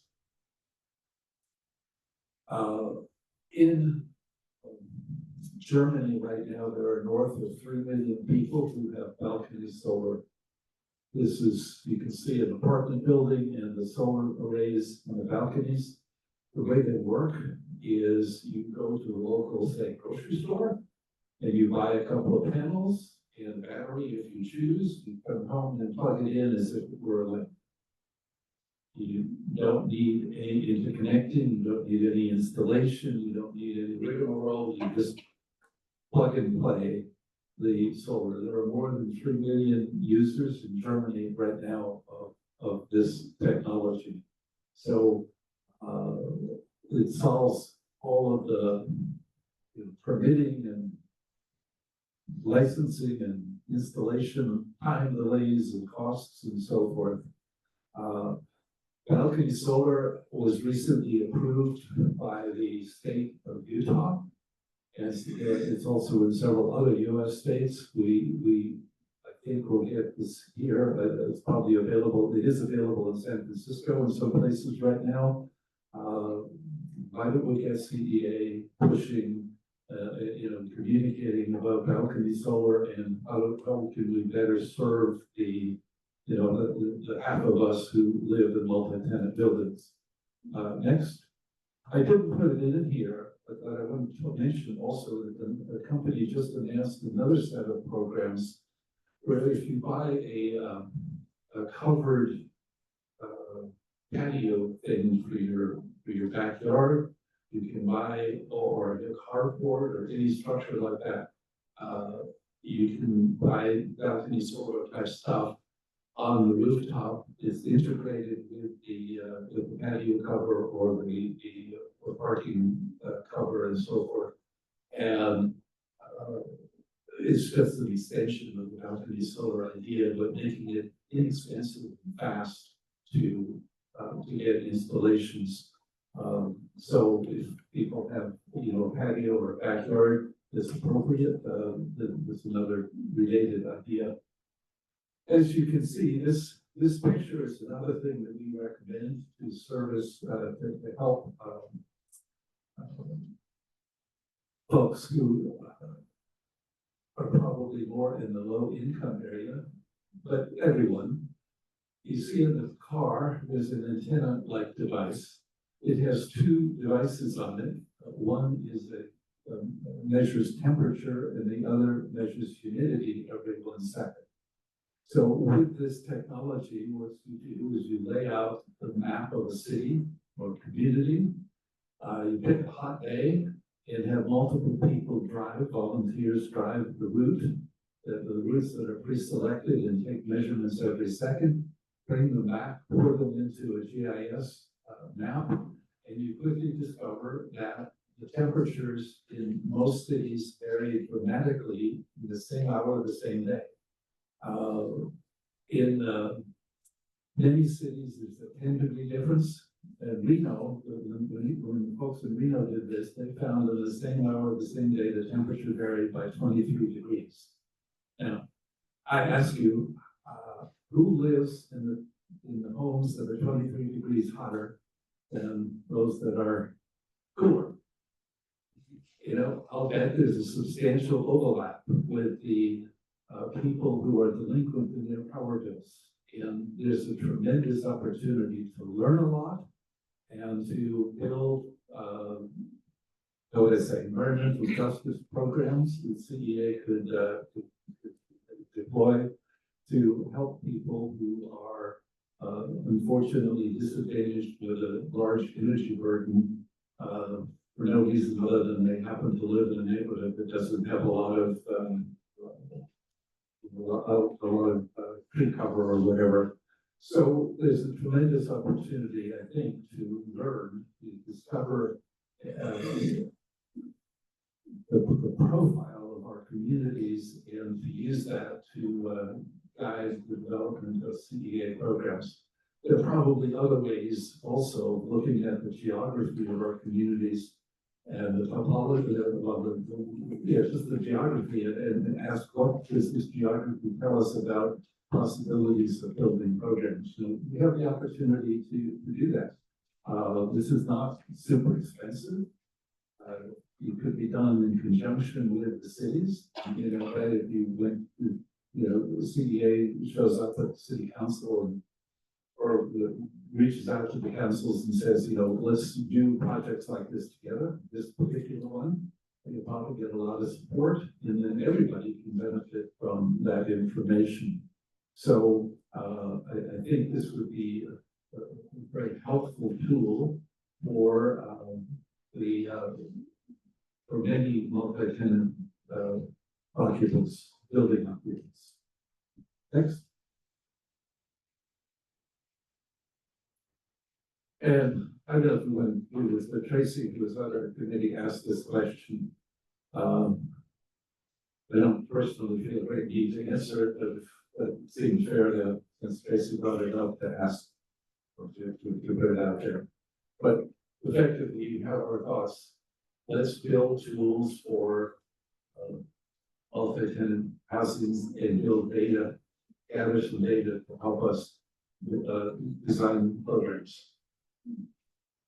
Okay. So thank you all for your report. I just want to remind you that the format is very similar to what Dolores put together that she shared. So that is the template that you should be using for your reports, your write-up. And these will be emailed to, and I'm going to let staff give directions on exactly when those are due. And if there's any questions to those committees about format, because the slides deviate from this format. So I just want to make sure that they have received this. Those will be sent out today or tomorrow. Okay, but just so you know, it will be, what you'll be presenting to the board will look very similar to what Dolores put together. And she had an addendum with some slides. You could probably do an addendum with your slides. I kind of like the idea. The slides, it's a little more engaging than somebody reading from them. I'm not opposed to the slides. Let me just be clear. What I was asking is, when they go on our agenda, I just don't want the public to think it's a staff report. I want them to be very clear that this is the report out from the committee. But I agree with you, the slides sound great in understanding, your purpose and how you were putting together your. So you could do slides, but also do a report in this format, which is. Yeah, this format is just to give it as a board document to the board, yeah. So we can talk about that as we get closer next year. for the end of the report. So we're moving ahead, well, to talk about the 2026 work plan suggestion. Before we go, I just want to read, I listened to last month's committee meeting and, I know one of the things, there were a lot of people missing, including myself. And I just want to say, you all have the opportunity to watch those meetings online and they're all on YouTube. And take notes, because there was a lot of repetitive stuff today. And I think our meeting could have been consolidated if people who, including myself, weren't here asking the same questions that I heard in the recording. So just be sure if you miss or if your colleague from your city is missing, encourage them. And I think one thing that would be great with staff is to send out a link to that recording once it's made available, so everybody that's on the Community Advisory Committee knows that that is available for viewing if they weren't here. Video recording of this meeting. Okay, so the purpose of this committee is to advise the Board of Directors, the CEA Board of Directors on matters concerning the operation of the Community Choice Aggregation CPA program as directed by the Board of Directors in the annual work plan for the CAC that is adopted by the board. The objectives of the CAC are to provide feedback to the board, act as a liaison between the board and the community, and serve as a forum for community input on those matters assigned to the CAC in the annual work plan. We are not decision makers. We don't have decision authority. We serve as an advisory body to the Board of Directors. So our discussion now is open for work plan suggestions for 2026. We'll put together those, send those to the board, and that will most likely define the committee organizations for next year, right? So with that, I'll just open it to the floor for suggestions for the 20. And for those of you that did not serve before, we cannot have the exact same committee. It has to morph into something. So we're handing off and closing our subcommittees for 2025. These will be new ideas, new directions, further investigations or, of what we talked about this year, but it will not be the exact same agenda that we worked on this year. Okay, so with that, we are open to work plan suggestions. Roger and I would like to propose this exploration of agrivoltaics. And you guys are, the staff is taking it. And I expand that to be basically new DER technologies, evaluation of those kind of technologies, in ways that might be useful to CEA. So agrivoltaics is one, flow batteries might come up for another, other sort of things. And how those systems can be integrated to do DER. Okay, Tracy? Yeah, I think we talked about earlier today, customer experience. Okay. And we don't have to have a lot. We just want to try to give suggestions to them. They may come back with some other suggestions for us. So, yeah, go ahead. The issues, people are still struggling with high energy costs. Go to meetings and listen to people talk about their electric bills, cost of energy, and a lot of it can do is promotion side. Yeah, gotcha. So, I was out visiting family down in South Texas, which is hotter than heck during the summer, and people run their AC continuously.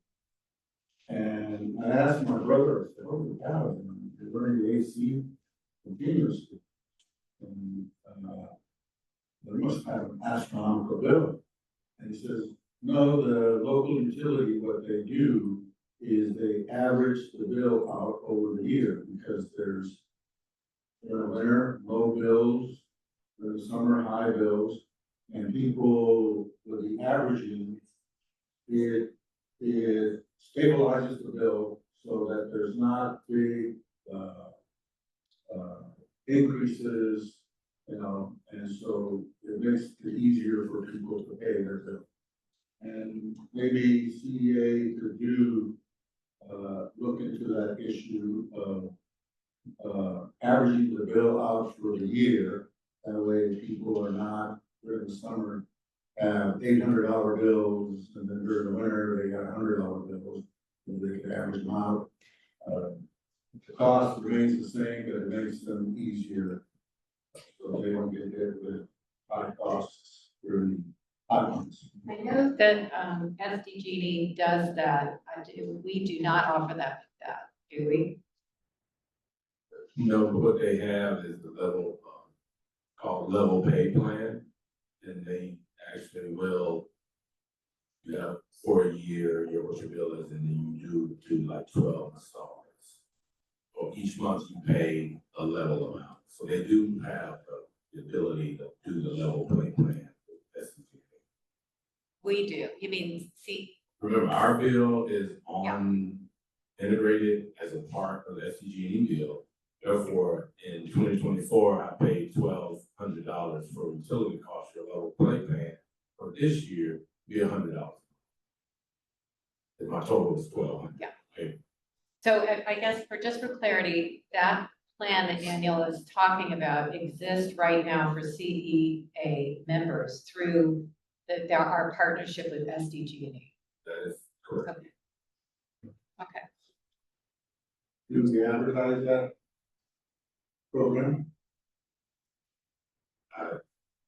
I would say no, we're not advertising that program, but again, I think how I'm viewing you bringing that up is that this is something else that we may, as we look at our customer experience, how we're advertising those types of things. Because if you go, we often tell people to go to the SDG&E site because you are eligible for a number of programs that they have. So I recently had a conversation with the school district that they actually provide energy efficiency audits for school districts. So I think maybe we can be broader to think about how we're communicating with the customers about what's available. Does that make sense? So Daniel, with that idea, do you see that as something that could be on the customer experience? Because I think most of the stuff we talked about with customer experience was billing issues, or not understanding your bill, or not knowing where to get it, or not seeing, the information to sign up for some of that. So I would assume, yes, I mean, it's a billing issue. And so I would assume, yes, that, it could be wrapped up into the customer service for customer issues. Okay, so I'm Tracy Barham, SEU. I have a couple of questions that I think are related to Workplan and also related to me being new and wanting to learn a little bit more about who does what. And one of them is related to your first presentation, especially, but probably both of them, Joe. It's an excellent presentation. I've heard you give it a couple of times, and I've been processing it as I've been exploring the energy sector through various meetings. And my question is trying to understand, who are you proposing does that work? Because my understanding, which can be very limited at this point, of CEA is purchasing energy. Are you proposing that CEA get into generating energy, and is that something CEA can do? Yeah, great question. No, but it's not generating per se, but partnering. CEA's job is to partner with companies to generate, right? CEA could, for example, write an RFP that says to wind providers, this is what we're thinking. Come back, please, with your suggestions about how we might proceed. Right? So the stimulus, I don't think there's a wind company, for example, using that example, is going to show up and say to CEA, yeah, let's go do this, right? But if CEA reaches out, says, thinks that this might be a meaningful thing to pursue or practical to pursue, you know, they can stimulate, right? When it comes to the wind farms, for example, there's no reason SDG&E couldn't be a provider if they were to provide the best bid, so to speak, you know, for CDA and servicing these here. I mean, I think CDA's role is to be agnostic, to get the best program that you can get, because best technology, go for it. Thank you. So our role on this committee is to suggest things that we think staff ought to be doing. Is that correct? Well, it could be, yeah. I mean, I think that's one of the roles, and, you know, by all means, it help, staff could come back and ask us to draft an RFP for such a project, or any of the things that we're talking about. But the leadership in the vision, I think, has to come from the CBA team. Okay? They can ask us to help in a variety of ways, I think, and that would be okay. But we're trying to put ideas in CBA's mind about, you know, here are things we could do if we really wanted to get creative and focused. Now, some of the stuff, like what I was talking about, and, you know, leveraging climate and clean energy and the move toward net zero by 2045, state law mandates, you know, CEA shouldn't need that leadership. But some of these other exploratory things, like the wind farm, you know, there's no reason we can't partner and, you know, participate collectively and trying to learn enough to discover whether it's meaningful or not. There's no doubt or hope. There's no doubt that we could do it and it will be profound. And all over the North Sea, there's all kinds of wind farms that are profound and working.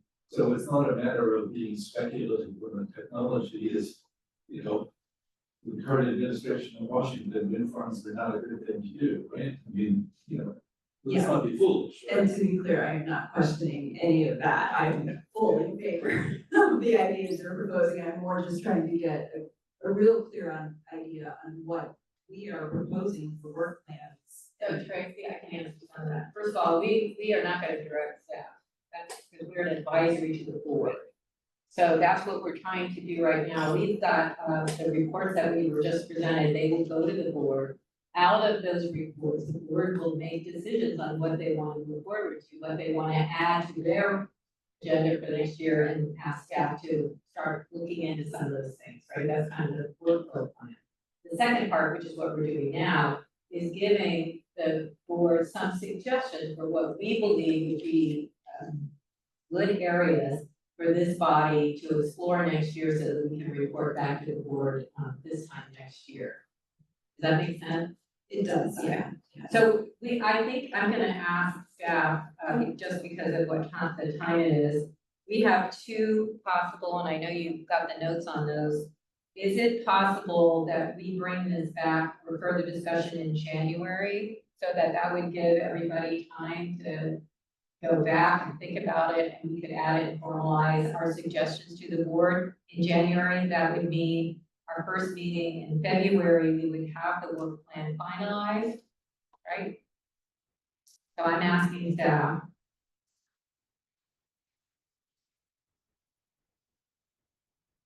So, Chair, I guess I'll jump in and maybe Rob can add to it. It's my understanding that staff was going to prepare the suggested work plan items to be presented to the board in December. So talking about them in January would make it late.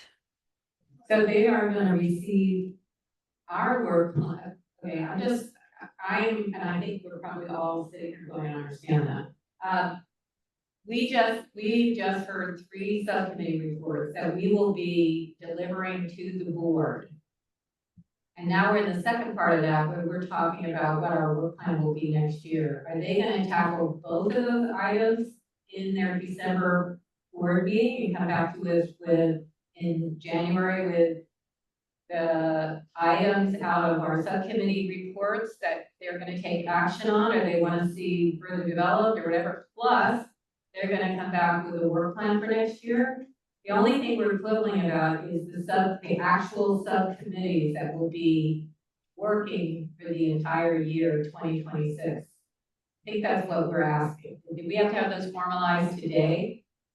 No, so it's my understanding there's three things. So we have the subcommittee reports, like you said. We have suggested work plan items, like you said, which is this current item. And then formation of subcommittees, which we're not going to talk about today. That would be a January item after the board returns what it adopts as the work plan for the CAC for 2026. Okay, that's the clarity I needed. All right, so we're gonna shift. Can I just mention one thing? Yeah. Ask a question. I found, I guess I'm wondering if we could get, feedback from CEA, about work plan, about subcommittees and all of that. Not that we can't do it ourselves, but I've seen many reports that were just sort of put on the shelf because they were just generated by us individually, not thinking about the board, and just what we think they should do, okay? And if they didn't fall in line with something, it was a waste of time. So I found, like with social media, we were told that that is an area where staff can really use your feedback. So we created a subcommittee and looked at social media and other forms of communications, and hopefully some of this will be taken to heart and will be helpful. So I guess that's what I'm wondering. Because if we are just going kind of in an isolated way, recommending subcommittees without taking into account what CEA would like to, where it would be helpful to get feedback, what are some of the goals where we could make concrete contributions with subcommittees. And I found that it was very helpful to be able to meet with staff to talk about the issues. We felt more integrated with the situation and the problems. So I'm very reluctant to recommend anything if that doesn't happen. And that's my personal opinion. Follow with a question just on how CEA is organized. So for example, there are cities that have a city manager form of government. And basically the city manager, runs the city and the council sets policy. So when CEA was formed, how was it set up? Is the board of the CEA really just setting policy and then the CEA, CEO and staff implement that policy and run CEA? So, because that's important to understand. It's just the role of staff and how they present what they want input on from the board. Is it really the board driving it? Is it CEA driving it? Because I think that has a bearing on the work that we do. Well, on Dolores' point about the committees, we're tabling that discussion because that's not the work plan. The work plan was on the back of the agenda attachment A, and that's what we're going to talk about in terms of making our suggestions back to the board. But our board for CEA is unique because each of those cities have one representative, and they have to get approval from their board. So it's probably a multifaceted and a little bit more complicated, but Greg is sort of, leading staff and executing the, he makes a presentation based on this and that and the other, gets a vote from the board and then it executes. So it might function a little bit different than just the city government. We can ask Greg when he comes back too. Yeah, John. Yeah, it's actually something I ran across at the North County Transit District Board meeting this last month. It referenced hydrogen powered vehicles. I know North County Transit District has some buses and they're looking to expand their fleet. Caltrans came down and gave a presentation on hydrogen powered trains. They have some up north, but they're going to come down here in about 2027 with a pilot program and start running some trains down here. They're going to work with North County Transit District on that.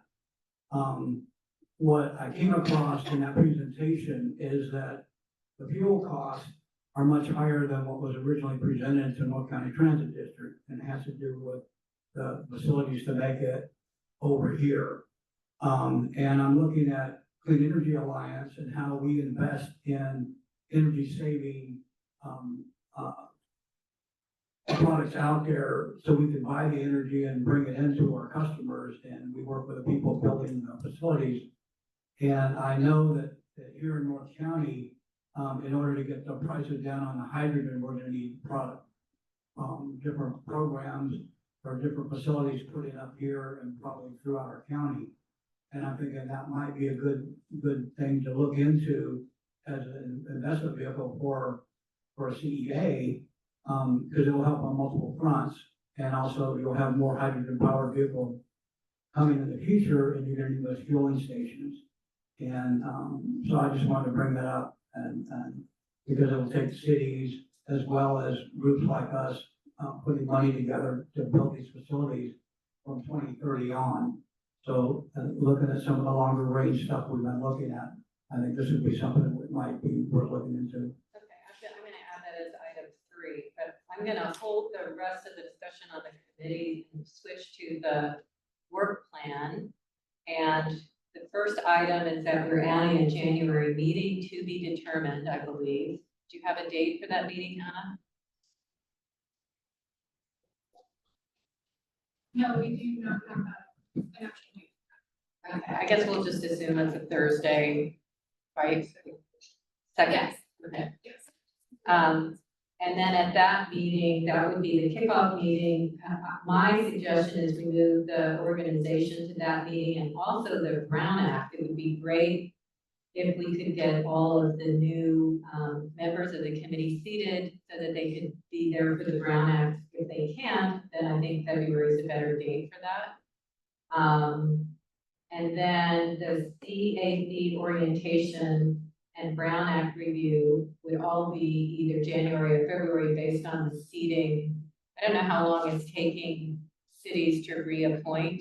Do you know? Does anybody know? Because we have 7 members of this committee that their term will expire in 2025. So that's a big turnover, and I would imagine with that level of turnover, some might want to stay again, but I think there's also, you can only stay so many terms. Can't remember what was voted on. But anyway, myself, year 2026 based on this, yeah.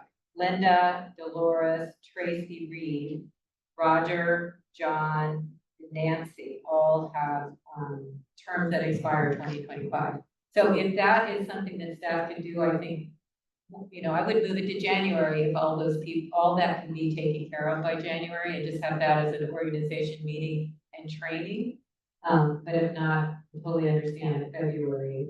And then on the August meeting, social media marketing feedback, I'm assuming that's going to be a staff report. Am I right, Dolores? That was our ask for staff report on social media. Am I correct? For next year?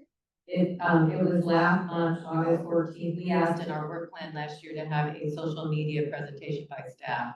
Are we Actually, going to ask that for that was again? staff wanted to do the presentation on this. Yeah, And they that's put when we that- decided that it made sense to have a subcommittee looking at that and other communications and outreach. And do we want to ask for them to come back and report again in August next year? Yeah, I think so, and I think also on the website, that's gotta be dynamic and changes all the time. Okay, So so I think that should be a standing. can we add a website to that? And then we'll ask for that in August. And then Paige? I just wanted to follow up on the board's request to get a feedback from the board on the subcommittee reports to see what kind of implementation they plan to do somewhere along the line. I believe we were told that was gonna come in January. that we would get feedback on the items that my experience is you submit kind of your wish list, the things that you've explored and the things that you think would serve our communities great. And then based on budget or based on other things, they come back with the items that they're going to move forward. And then sometimes they come back and they want further exploration, and that gives us an opening for another year of committee in a certain The area. only thing, yeah, I mean, I think you're right, but, my recollection is that the last, bunch of subcommittee reports were not actually presented to the board. They were, no, not actually presented to the board. Last Not a year, meeting. They Yeah. weren't. okay, So the year so before it's they just- were, because They were, yeah, we were there presenting it. And I don't know, maybe that's just, Greg's call in terms of how he wants to. It might be, and I Sure. think we need to address that with Garnet, because last year, that's what I was saying, he sat down in those small groups or one-on-one and actually went through so, I agree with you on doing all that work and then, getting crickets. You really want to have an engagement from the board back because you're presenting them with a year's worth of work. So I think that's a discussion with Greg, and I wouldn't mind leading that discussion if I'm here. I don't, January is going to come up pretty quickly. So any other feedback on the work plan, because we just want to make sure that these are kind of our changes. I just wanna make sure about the calendar, so if we start in January, we did, even months this year, are we gonna bump into odd months, how's that gonna look? I believe it was the state's state's meetings, one even month, so the January will be petition on that. We can't hear you. So she's saying that the January is an extra meeting. They would stay with the February, April, June, August format because I think it's 2 weeks away or a week away from the regular board meeting, am I correct? So it would stay in that format, but January would just be like an extra meeting so that we could get the organization and hopefully that Brown Act training and that kind of stuff checked off, and then we're sailing. Except we're gonna be in the same boat we are this year, that we're gonna have that gap at the end of the year, so I was just trying to get us back on Oh, a yeah. regular bi-monthly schedule. Is there any appetite to having a different schedule for our committee that is in line with the board? Madam Chair, I think that's something we have to take to the board to address. I think the extra meeting was because of the gap, so changing the schedule is something that's in the purview of the board. You want to get a vote? I just wanna say, Rob, doesn't the board meet monthly in general? Yeah, Yes, so it doesn't matter if we're meeting odd months or even months, because they always have their own meeting. So, let's talk about that, because I think that's a great suggestion. Is everybody supportive of just moving to odd months for 2026? Or anybody have any issue with it? Don't care.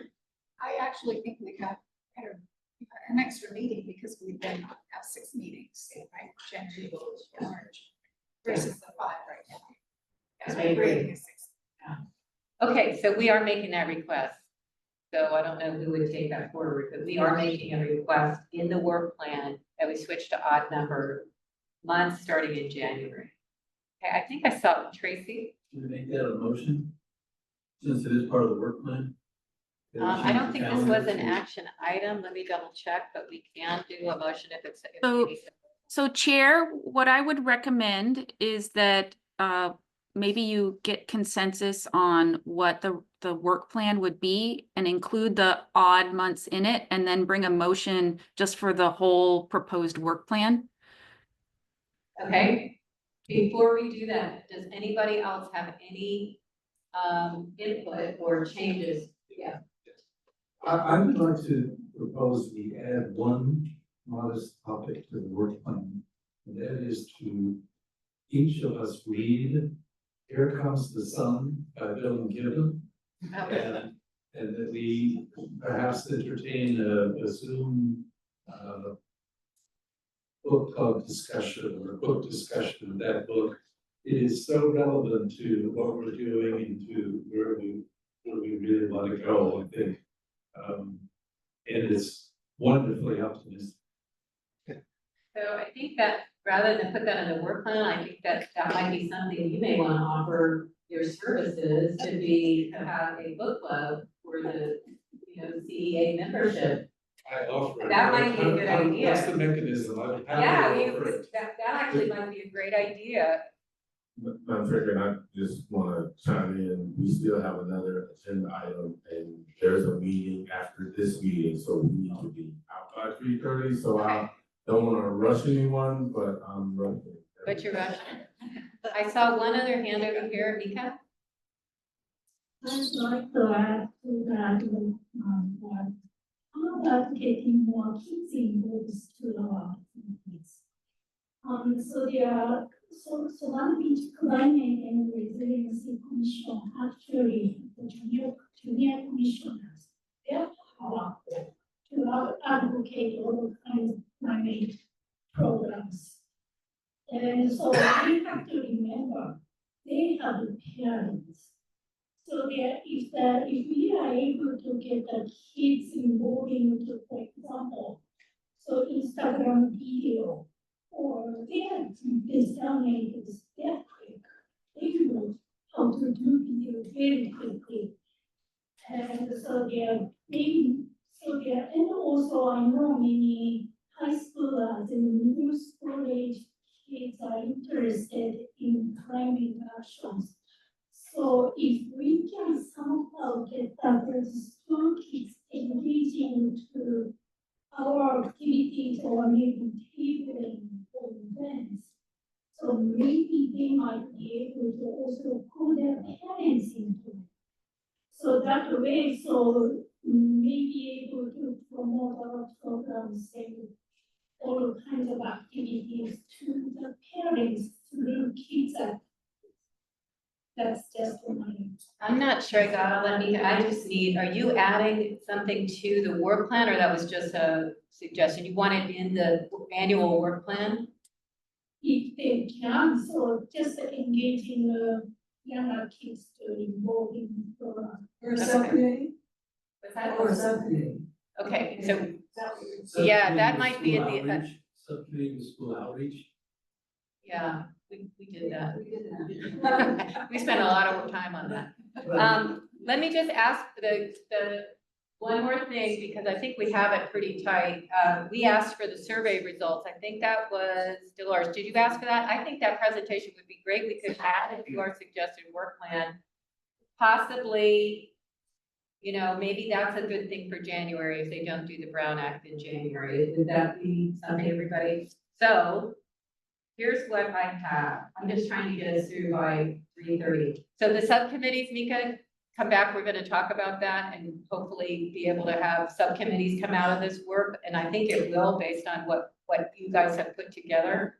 But for the work plan, we've asked for odd number months, starting in January. The second Thursday in January is our add-on meeting. It will be our kickoff.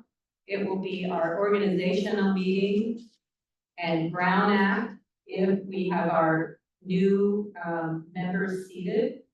If not, we would ask for the survey results to be a presentation. And then the February would stay the same unless those two things would switch, right? We would do the Brown Act. It's very good to do the Brown Act first if we can, but if not everybody's seated, I can see where that would be switched, okay? And then the only other thing was we would ask for a report on social media marketing and the website in August of the 14th. And I think that was the only other thing. Is there anything else to be added? And again, these are our suggestions going to the board. Got it? All right. So with that, that is not an action item, but we will move on to item 3. This is our Chair, you should probably, it is an action item to make a recommendation to the board on the work plan, so you might want to entertain a motion based on what you just said. Okay, if that's the case, I would ask for further agendas to have this stated as an action item. Because it doesn't say that, it just says recommendation. So Right, with so that, that's making a recommendation. Okay, but we, Motion and we follow through with what you just said as our plan. okay, second? Do I have a second? Okay, and when you second, did you get that, Casino? Okay, all in favor? Any opposed? Any abstentions? Okay, our recommendation passed. I've never passed a recommendation. That's weird. Okay. All right, we're moving to item number 3. Are there any comments on public comments on item number 3? Okay, with that, we will receive our climate action plan update. Thank you. And while just before we get into the climate action plan update, I'll remind the CAC that survey data is being used as we develop our programs plan. And we're actually also doing community outreach workshops, gathering data, and we'll get that information to the CAC when we have the next upcoming workshops so that you can participate. The climate action plan update, just for background, CEA staff has been tracking the member agencies' climate action plans. All the member agency caps have identified energy-related strategies to reduce greenhouse gas emissions. Some of those strategies include, but not limited to, increased renewable and zero carbon energy portfolio, decarbonizing existing buildings, implement energy efficiency programs, promote low-income financing programs. If you look at the chart, some of the climate action plan energy goals, we've got the agency, the adoption date, and greenhouse gas emission reduction goals for the cities. And also in the final column, that shows what percentage of the city electricity of the emissions comes from electricity. So your GHG emissions are going to come from several categories. This shows the electricity emission amount.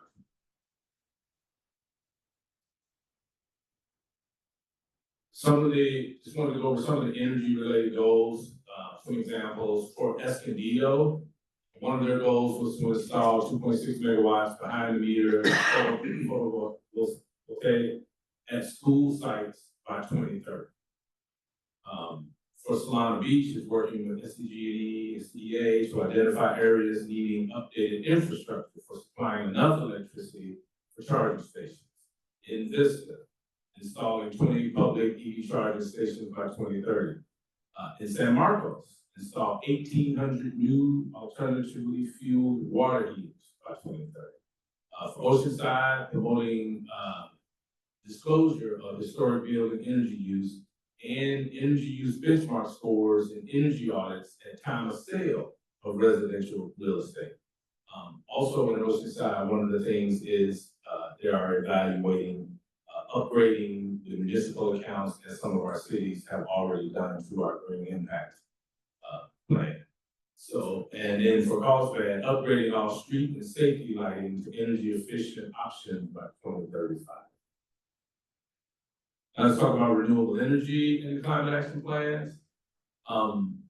If you look, this chart shows the renewable, the member agency and what their renewable energy climate action plan goals are for Carlsbad. 100% renewable supply for all city facilities by 2025, and default product of 100% renewable by 2030.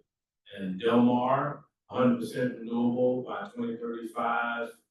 Escondido, 100% renewable and zero carbon electricity supply by 2030 at Escondido. Oceanside, 75% local energy, procured 75% local energy from renewable sources by 2030. San Marcos, 95% renewable and zero carbon in their electricity supply in 2030. Solana Beach, 100% renewable / carbon-free municipal accounts by 2025, and their default product 100% renewable by 2035, and Vista 90% renewable, zero carbon electricity by 2030. Green Impact Champion upgrades as one way for our cities. If you see, a number of them have said they wanted 100% renewable energy production, some on the municipal accounts. So far, our Green Impact Champion member agencies are Carlsbad, Del Mar, Solana Beach, and Vista. That totals 716 municipal accounts. Well, basically, to put that into GHG reductions, we got 2,827 metric tons CO2 equivalent of greenhouse gases reduced based on those municipal account upgrades, and that's equivalent to approximately 589 homes electricity use for 1 year. So the Clean Energy Alliance has adopted a default power supply product policy. Our joint powers agreement allows member agencies to select their default power supply from CEA's 3 power supply options. And those are Clean Impact Plus, and Green Impact, which is our 100% renewable plan. And all cities so far have selected Clean Impact Plus as their default power supply. Policy approved by the board provides a roadmap for cities to change their default product to 100% renewable power supply. It's important as our procurement team has to actually, there's work they need to do in order to reach or provide that 100% renewable power to our member cities. Talk about building decarbonization. Clean Energy Alliance, in partnership with the State of California Energy Commission and the Energy Coalition, will be promoting the Equitable Building Decarbonization Program. Clean Energy Alliance is going to be receiving a grant, 4-year grant, in the amount of around $390,000 that will allow us to do outreach and support in the initial community focused areas for Escondido, Oceanside, and San Marcos, including Vista. And our target metrics for our region, we're looking at over the 4-year period of the grant is to do building decarbonization, single family homes, over 300, mobile homes, it says 129. These are our target metrics. We are hoping to do more. Multifamily buildings, 29, and the program details will be coming out. We just recently had training with the Energy Coalition to get us ready to start rolling that program out. And energy efficiency. San Diego Regional Energy Network, SDREN as we call it, they'll be focused on energy efficiency, equity, and sustainability, and how that's funded is funded through the public purpose program surcharge. So it's right now $124 million budget over the next 4 years for the REN program, and they have 10 programs planned. They have workforce education and training. There's 2 of those programs. Codes and standards, there's a program. Now for public programs, travel engagement, climate resilience, leadership, there's 2 programs, and there are also 2 programs focused on residential and 3 commercial programs. Now the timeline, phase 1 is what they're in right now. They're preparing to roll out 3 programs, one for workforce, the workforce education and training sector programs, codes and standards. Then in phase 2 for the programs, the residential and public sector programs, and in phase 3, the 3 programs will be the commercial sector programs. And so wanted to go over some of the regional programs that are able to help support some of this work. You all have been, we've talked about our self-generation incentive program.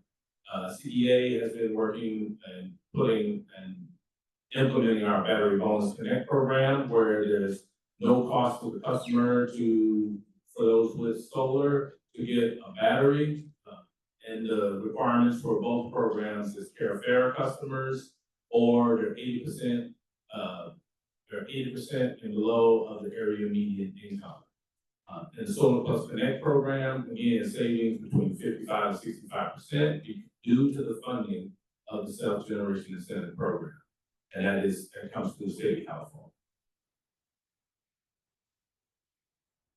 And we showed the information earlier, but again, we have 34 Solar Plus customers, Solar Plus Connect customers enrolled. We've got 67 Battery Bonus Connect. We have some customers on the wait list because sometimes other funding may become available, or as they're processing through some of the other applications, we want to make sure people are still enrolling at this time. We had the discussion about Peak Smart. The Peak Smart program is our demand response program, and it's basically, it really encourages customers to reduce energy during off-peak hours. And we can call up to 18 event days, and that the event day time is you're asked to reduce between 4 to 9 p.m. and the usage during those peak hours does have an adder, and it is $1.10 a kilowatt is the adder on, so it really incentivizes you reducing power during that time period. And some of the discount programs we want to make sure everyone is aware of, Carafera. We continue to, again, distribute information at community events, through the website, social media. These are Carafera for income eligible participants. Another one is Go Green Financing, where you can get low interest financing for energy efficiency on your home. That is not income required. Anyone can apply for those, and it's for residential and for businesses as well. And the medical baseline, we continue to distribute that for qualifying medical conditions or need for medical devices. You actually have discounted programs for that. And that concludes the climate action campaign, the climate action plan presentation. Do you have any questions?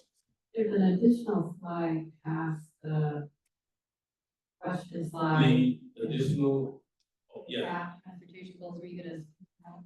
that was, sometimes we get questions about, we get the 25, the percentage, that actually slide shows how much of your emissions are due to transportation. Any questions? Hi, Rob. All of the programs to help address cap emissions, those are all, it looked like to me that they were all either grants or state funding. Can you address the funding that we're generating with our revenue, excess revenues, for the same purpose? Do we have any yet? Actually, thank you, Paige. We, CEA, first let me say, the process for community choice aggregators is you bring on the customers and you try to build up your reserves moving forward. We are not at that point to where we are actually paying for programs, but we are aggressively looking for ways to provide resources to our community. So we are not at that point yet, but I would leave that to our accountant, the CFO, and the CEO to say, this is the point with which we would be doing that. I don't have that date in front of me, but we are, again, trying to get as many resources to our customers. I thought at our last budget update, it's like $600,000 or something available for our program fund. Is that not correct? That's correct. In the program budget, it has been budgeted, I think it was last year, this year, 600,000, but if you take 600,000 and divide it over 250,000 customer accounts, we like to build it up so we can have a program that really supports and makes a difference in our service territory. I would just like to comment, Bob, this is wonderful. This could be the core, which these few slides you just went through, of a fabulous marketing program. Right? Emphasizing the kind of benefits that CEA is bringing to the community. What we're talking about before, great opportunity here. Any additional questions for Laura? Yeah, I just wanted to, ask a question. The city of Del Mar is, next year is, we hired a consultant who's gonna, help us update our climate action plan. But the question I had is, one area where, which is kind of a challenge for us is, because, you know, tree plantings, planting trees and, preserving and growing our, urban forest, is an important goal, for reducing greenhouse gas emissions. But the problem we have is that the study that was done back in 2016, to measure the, you know, the tree canopy in Del Mar, was done by the city, and city of San Diego, it was Lowell County. And it's very, very expensive to do by yourself. You really need to, either wait for the city of San Diego to do it or, join with other cities to do it. And I think moving forward is probably, there are better technologies now. But so we are lacking a LiDAR tree canopy, data, updated data for next year. And I know that the city of San Diego actually has done, a recent, well, it's probably a couple of years old, but, LiDAR tree canopy study for the entire county. They've not released it. So, and I was just wondering if any of you, your cities, I'm sure you've got tree planting as a goal. How are you measuring that? May I offer a suggestion? The website of Nature Quant identifies the nature cover versus built infrastructure in every census tract in the country. And there are areas of Vista near where I live that have a score of 2 on a scale of 100. And the Nature Quant research says that if you increase the nature score by 15, you increase life expectancy statistically in that district by 1 year. So if we went from 2 to 77 in these neighborhoods in Vista, it would increase life expectancy by 5 years. I mean, these are incredible goals. It's available. It's all on the web. You can zero into your home, right? And you know, this data would be incredible. And we have available, if anybody's interested, free oak seedlings. Oh, I do too. My husband does them. I saw Okay, one. can I just say one thing? Yeah, we're gonna get kicked out of here, so we're Okay, gonna go well, ahead. We have looked at, thank you, Joe, for that comment. We have, I'm on the Sustainability Advisory Committee, Del Mar. I'm head of the tree subcommittee. So we have looked at other options, and there are a lot.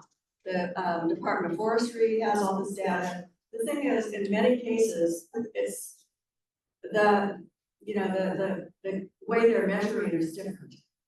So it's almost like we have to find that, something to really, accurately be able to measure the numbers from 2016 and now, because otherwise it's gonna be apples and oranges. Okay, so did you have I just wanna let everybody know 3:30 is our deadline, so we were gonna have to. We had a very robust discussion today. I feel like I've heard from each one of you.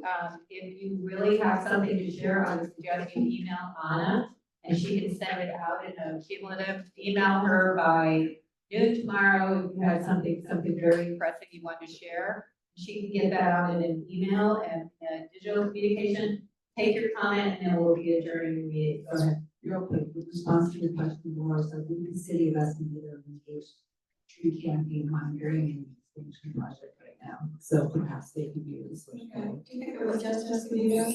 Yes, yeah, I so the city of San Diego did the. Okay, with that, I get. Item number one, will be consumed to ask. Any comments?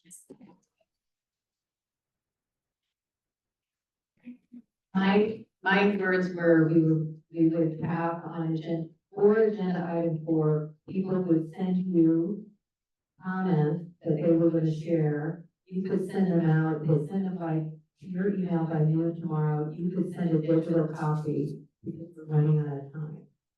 Rather than go down and have everybody spend 2 minutes. Is that fair with everybody? Because we're really getting it together. Okay, we're very happy to use their space, but we don't wanna, wear out our welcome. So we will be adjourning the meeting at 3:31, and I will see everyone in January.